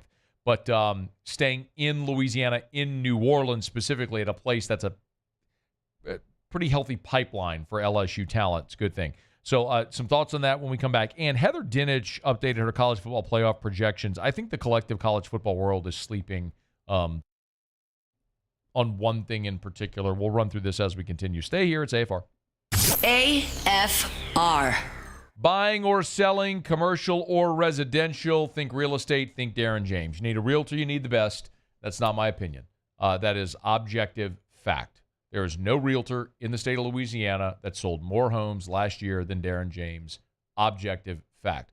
Wall Street Journal, their Real Trends listed the top 1% of realtors in America. Darren James, number 1 in Louisiana, number 13 in America. In the entire United States of America, there are only a dozen realtors that sold more homes than last year than Darren James. So, if you need to sell your home, you need the realtor that sells more homes than anyone. You need Darren James. 335-7666. I'm giving you Darren's cell. 335-7666. That's Darren James's cell number. Call him, text him right now. I guarantee he'll reply. I've known Darren a long time. Trust me. He will reply. 335-7666 or agent225.com. Most user-friendly website in real estate. Agent225.com. For Darren James. Think real estate. Think Darren James. Gulf Coast Bank and Trust is giving our customers the power to bank anywhere, anytime during this challenging event. And we're right there with you. Our mobile banking app is a smart way to manage your money and time. Gulf Coast Bank and Trust, the bank that cares about you. Parish Construction and Roofing. You can't win a championship without playing defense. Go to parishbuilt.com and sign up for the priority emergency list and man up on this storm. Parish Built. Parish Built. Parish Built. From your hometown. parishbuilt.com. I've been doing business with Luba for 25 years. They're dependable, trustworthy. It's just the attention to detail with our clients. Our folks have years and years of experience. They're highly trained professionals. But many companies have that asset.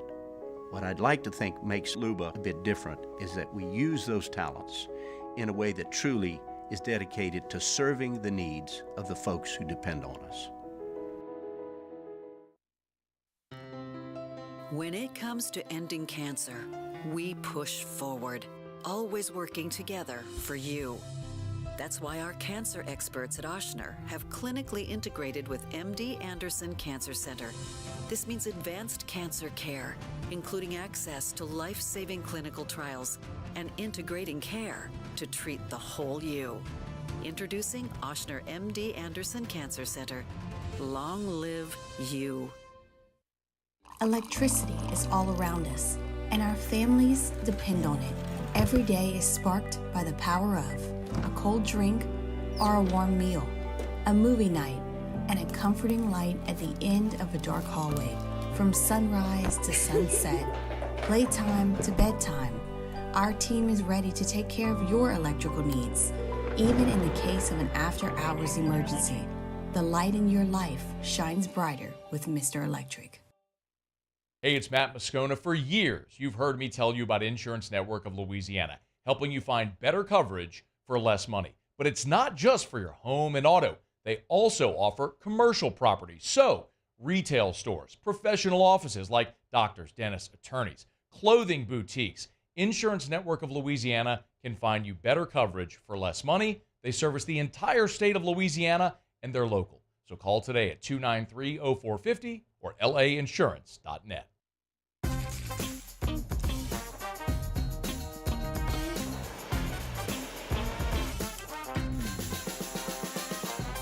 The best kept secret in town is out. Discover Tallulah at the Renaissance Hotel.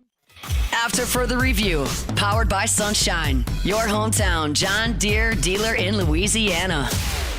Well, she ain't in the cars or pickup trucks, but if it runs like a deer, man, her eyes light up. She thinks my All right, Outer tractor, Locks in 10 minutes. She thinks my tractor. Got to get back on track, man. Those primetime games did us dirty. I mean, overtime cost you with the Rams on Sunday night yesterday.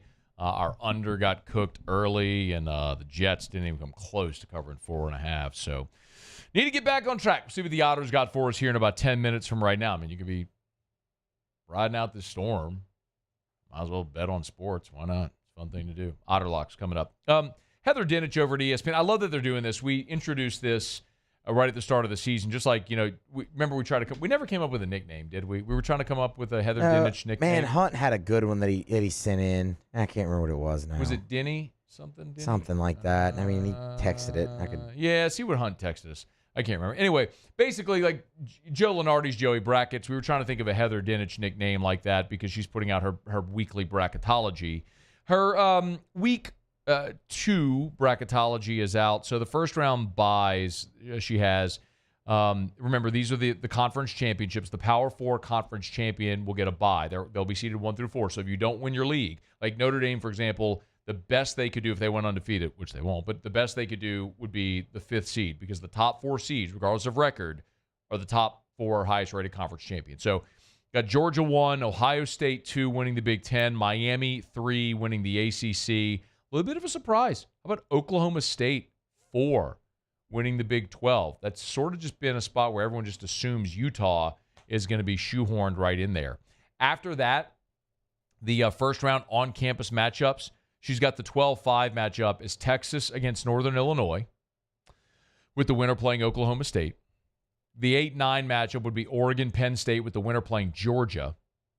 How about this? So that's a Big Ten matchup with Oregon-Penn State. How about this? The 6-11 matchup, Ole Miss against Tennessee, with the winner playing Miami.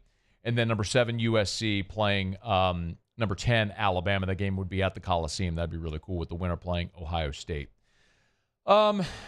After that, she lists the first 4 out and next 4 out, and then the group of 5. The first 4 out, Missouri, Kansas State, Utah, and Clemson. Missouri's interesting right there. The next 4 out, Oklahoma, LSU, Michigan, and Boise State. And then the power rankings in the group of 5. She lists 5 teams. She's got Northern Illinois at the top. Naturally, they beat Notre Dame. I get why they're there. Boise, who just lost to Oregon, but I think Boise's probably the team that'll elevate. Tulane, Memphis, great opportunity this week for Memphis playing Florida State, their former coach, Mike Norvell, and boy, Florida State is limping right now. And then UNLV at 5. By the way, how about Barry Odom at UNLV? If you've not been paying attention, Barry Odom, of course, was the head coach. He was the defensive coordinator under Gary Pinkel at Missouri. Pinkel retired. They've elevated Barry Odom to head coach. It just didn't work. He just wasn't cut out for that job, but he has done an amazing job in the Mountain West there at UNLV. And, I mean, it'll be interesting to see if what they might be able to do there. But anyway, I also mentioned Texas State. Remember, Texas State had a massively impressive win this past week. So something worth keeping an eye on. I know Texas State's not there, but they'll have an opportunity to climb. I'll tell you, the things that were interesting to me, number one, just going in order, I'm still going to say, y'all, while I get the Miami hype after what they did to Florida, and I think Cam Ward is fantastic, don't sleep on Clemson. Clemson got blown out by Georgia. A lot of teams are going to get blown out by Georgia. And Clemson defensively was in that game for a half against Georgia. Don't sleep. And Clemson, by the way, we went over this yesterday. Clemson has the schedule. I want to run through it really quickly. Clemson's schedule this year, their league schedule.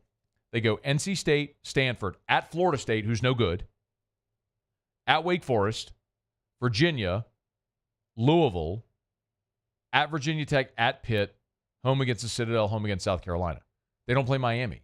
I mean, I could see a world where Clemson is going to be favored in every game the rest of the way.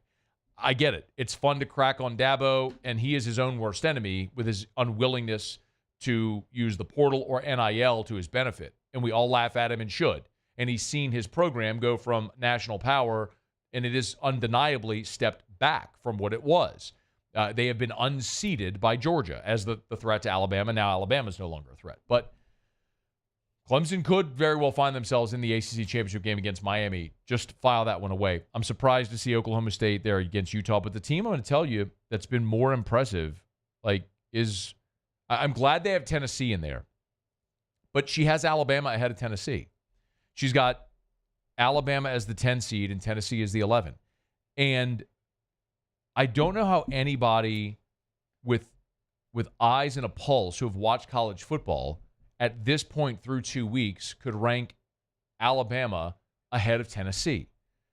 This is where the groupthink that has ruled college football for so long annoys the ever-living hell out of me.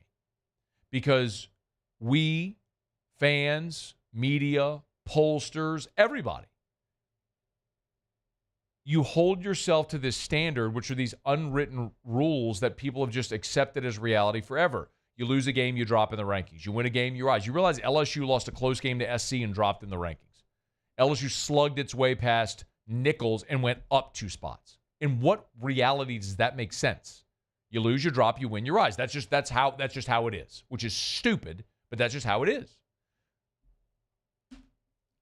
And the only reason that anybody who has watched college football this year through 2 weeks, the only reason anybody would have Alabama ahead of Tennessee right now is nothing more than brand.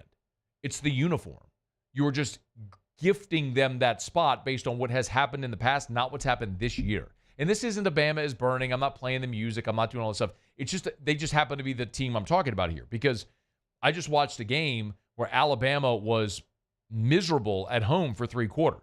Into the fourth quarter, they were in a 14-13 game against South Florida. And South Florida, when that was 21-13, had the ball inside the Alabama 10 with a chance to tie the game. Instead, they settled for a field goal. Boom, Alabama turns around, scores. Then the thing unraveled in the second half of the fourth quarter because Alabama is much better than South Florida. But Tennessee went on the road and played NC State and beat them 51-10. In what reality can you tell me Bama's been more impressive than Tennessee? It's not the case. So, look, they're going to play each other, and this is going to sort itself out, why this stuff doesn't really matter. But it is interesting because college football for so long has been ruled by groupthink. And breaking free of that is something that has to happen. And I hope in this expanded playoff does start to happen. And I'm just a small voice here in South Louisiana. And there's much bigger voices like Heather Dinich writing this at ESPN.com. But you got to start to plant the seeds to have the conversation to start changing the course of 100 years of groupthink around college football. And hopefully it can start to happen in this 12-team playoff era. All right, it's after further review. Hey, remember, we're brought to you by Michelli Weighing and Measurement, Michelli.com, Michelli.com. If you weigh or measure something, they sell, service, rent the products you use to weigh and measure. Joel McMullen and the gang, awesome people over at Michelli. I sing their praises all the time because it's just such an impressive American success story. A business that's 76 years old. How many businesses never make it to 76? How many businesses never make it to 7 years old? But here they are, still locally owned and operated in the New Orleans area out of their Harahan office, and they continue to grow. Sensibly, responsibly. Now more than 30 offices across a dozen different states, and they've got international aspirations. Still growing at this point in their life, which is awesome to see. Michelli Weighing and Measurement, Michelli, Michelli.com, Michelli.com. All right, we're going to knock out our final break of the show. We'll come back. Jimmy will be here for Otter Locks. We'll see what the Otters got for us today. Probably some, we don't have any college football tonight. Yeah, when does MACtion start? Do you know? Normally in November. It's that late? It's late October, early November, yeah. I didn't think it was November. Not November. Normally down the stretch, yeah. Not November. Late October, early November. Hey, Siri, when does MACtion start? They gave me something about I was about to say, I didn't think she was going to know. How about this? I'll look at the schedule in the break. HBO Max is what she gave me. Siri's so dumb. Facts, yeah. Idiot computer. What do you know? Oh, they're talking about Garrett Nussmeier Sports Center. Look at that. 606 pass yards, 8 touchdowns in 2 games. One of 7 FBS players with 300 pass yards in both games this season. Oh, but we got to run the ball. Got to run the ball, Muse. Line it up and run it. Somewhere Les Miles is smiling. All the LSU fans bitching that we're not seeing LSU run the football.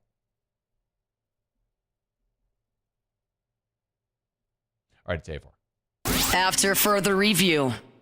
Are we going to get to Otter here? Want to remind you about Glow Resources, GLO, glowresources.com, glowresources.com. Complete employer solutions. There are Glow Resources and glowresources.com. Hey, yes, they're based here in Baton Rouge, but they've got offices all over New Orleans, Miami, Texas, and they help find the right people for jobs, not only in Louisiana, all over the country, but all over the world. Like recently they placed an employee in an engineering job. The company was based out of Florida, but the job was in Africa. And the engineer they found was in India. I mean, it's incredible how they're able to connect the dots all over the world to tie this together. No matter if it's skilled blue-collar worker, if it's skilled blue-collar labor, if it's their professional placement division, white-collar jobs, C-level management, any type of office job, Glow Resources can help make you more efficient by finding the right people. GLO, glowresources.com. Bayou Chrysler Dodge Jeep Ram has back-to-school savings like $16,000 off 25 Ram 1500 trucks. We're open for business in our beautiful new showroom and taking $16,000 off. All new Bayou vehicles come with a complimentary extended warranty. The crew at Bayou Automotive is going to do right by you. Parish Construction and Roofing. You can't win a championship without playing defense. Go to parishbuilt.com and sign up for the priority emergency list and man up on this storm. Parish Built. From your hometown, parishbuilt.com. There it is, the extra mile, on the border of expected and extraordinary for those willing to go further, like vans customized for work or play, with safety and tech to keep you connected, supported by a 5-star sales, service, and finance team, and backed by the 1-star you know. So go the extra mile. It's never crowded, because so few have what it takes to go there. Mercedes-Benz Vans. Breck teamed up to reimagine your parks, and you imagined big. With your help, we went to work, creating 12 beautiful community parks across the parish. A family-sized water park, miles and miles of trails, and parks just for your dogs. There are more places to splash, to explore, to run wild, and even soar. You imagined, we delivered. Gold. Breck, your #1 park system in the nation. Gulf Coast Office Products is a nationally recognized Savin office equipment dealer based right here in Louisiana. Over 100 employees strong, Gulf Coast has the boots on the ground to support all vertical markets, from education, engineering, legal, and finance. With the latest in office technology, from desktop to production segment units, Gulf Coast and Savin have the perfect fit for you. Call 225-756-2644. That's 756-2644 for Gulf Coast Office Products. Jerry and Benny Payne began Central Plumbing Company out of their driveway in Tanglewood subdivision. 50 years later and 4 generations down the road, we continue to serve Baton Rouge and the surrounding areas for all of their plumbing needs. Residential, commercial, industrial, or hospitality, Central Plumbing is here 24/7, 365. We want to thank our customers, family, and friends for 50 years of success. And looking forward to 50 more.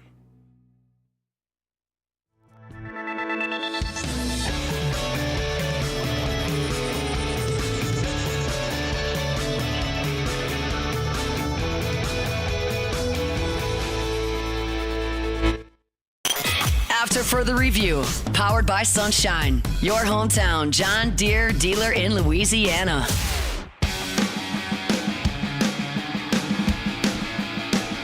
Down the stretch we come. Final segment here on a Tuesday edition of AFR, powered by Sunshine, your hometown John Deere dealer in Louisiana. We got one thing left to do. Find out what we're betting on tonight. Time for Otter Locks.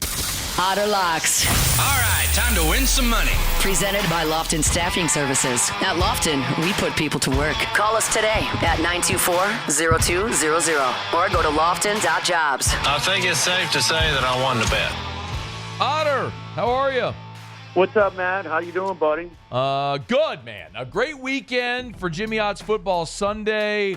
Disappointing with Sunday Night Football and Monday Night Football as primetime games bit us a little bit, but overall a really good weekend, man. So welcome back. Last night we did not have the right side. That was San Francisco and the over were the right side. That Lions game that Rams side was hard to stomach on Sunday night. That's a bad beat. Hey, look, and I had Baltimore on Thursday, so I got beat by a toe. So primetime games are a little tough to stomach so far in week one. All right. Remember last week we went against the Astros pitch Arrighetti, and the Reds scored 9 on him. We said he can be the on or off. Well, he's on the hill again tonight against the A's. A's, since July 1st, have the 3rd best record in baseball, but we still think of the A's because they play in front of about 25 people at home, and You know, that nobody wants them. Vegas doesn't want them. So, but them coming back a big price for the money line. We're going to take the A's against Arrighetti. Hopefully he can be good, but he can be bad probably a little bit more than he's good. We're going to hope that he's on the bad side tonight. All right, Oakland plus 164 on the money line is what I'm showing right now. Yep, Marlins money line as well against Pittsburgh. Skeens was fantastic last night. Again, with 20 starts, just him, Doc Gooden, Mark Pryor, and Kerry Wood, and Hideo Nomo get as many strikeouts. He's tightened that race a little bit more. Again, his whip is right with Chris Sales is, and his ERA is 4/10 of a point better. But still, Jackson Merrill is minus 650. It's tightened a little bit. The betting market might be wrong on that one. But Pittsburgh throws out. They barely scored last night. 2 of their 3 runs were unearned. They win 3-2. We're going to bounce back with the Marlins tonight at PNC against the Pirates, plus money there. Yeah, by the way, that's underway. It's Miami's plus 260 right now. Bottom of the first, Pittsburgh has runners on second and third with nobody out. So you wait, you might get an even better price. Yep. So we gave that one out on the website earlier today too. So that was take it. Even if they fall behind 1 or 2 to nothing, I still think it's worth a shot. Okay. Yeah, it's 1-0 now.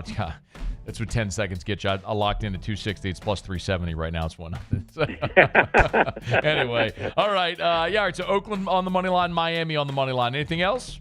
Yes. Go to the Bronx in Kansas City and New York. Both teams battling for the division. The Royals lost a game to the Guardians last night. They're now 3.5 back. Yankees with a 1.5 game lead now over the Orioles in the AL East. The pitching matchup favors Kansas City.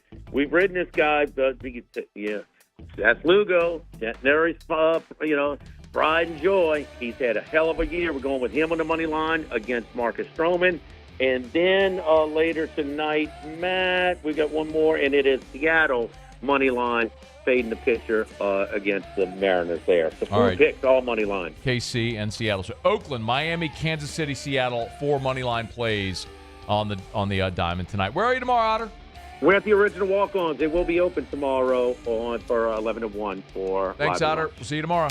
After further review. As we get on down the road, mind you about Optimize, GeneratorPeople.com, GeneratorPeople.com. Of course, you spend weeks and months telling people, hey, man, call Optimize, get that Generac automatic home standby generator. You want to be prepared for the inevitability of a storm. Now a storm comes and people wish, man, I wish I'd called Optimize, wish I'd gotten that generator. Well, it's too late for this storm, but one thing we will tell you is our friends over at Optimize. I was talking to Matthew earlier yesterday, as a matter of fact, yesterday evening. They're fully stocked with maintenance kits. They've got repair kits for Generac home standby units. So if you do have an issue with your home standby generator, Generac's ready. Optimize is ready.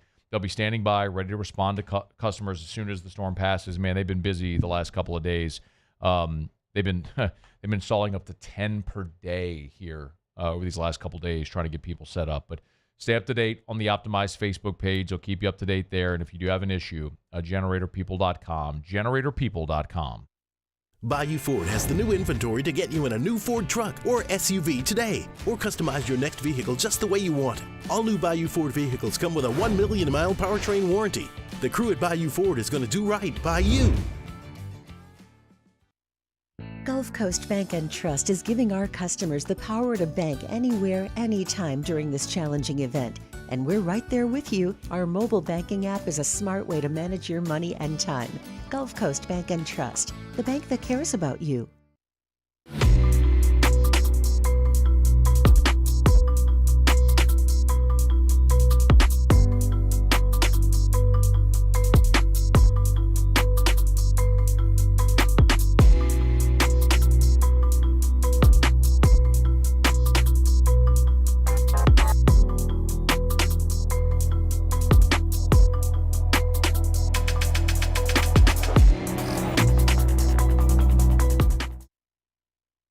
Dylan Cruz here to tell you about Six Rings Baseball and Softball Camp. If you live on the North Shore and play ball, go to Six Rings Camps with former LSU assistant coach Dan Canaveri. His knowledge is second to none, and your child will improve and have fun doing it. Camps were held at Coquille Park and Six Rings Academy in Covington with 4 sessions over the summer. Full day and morning only sessions are available from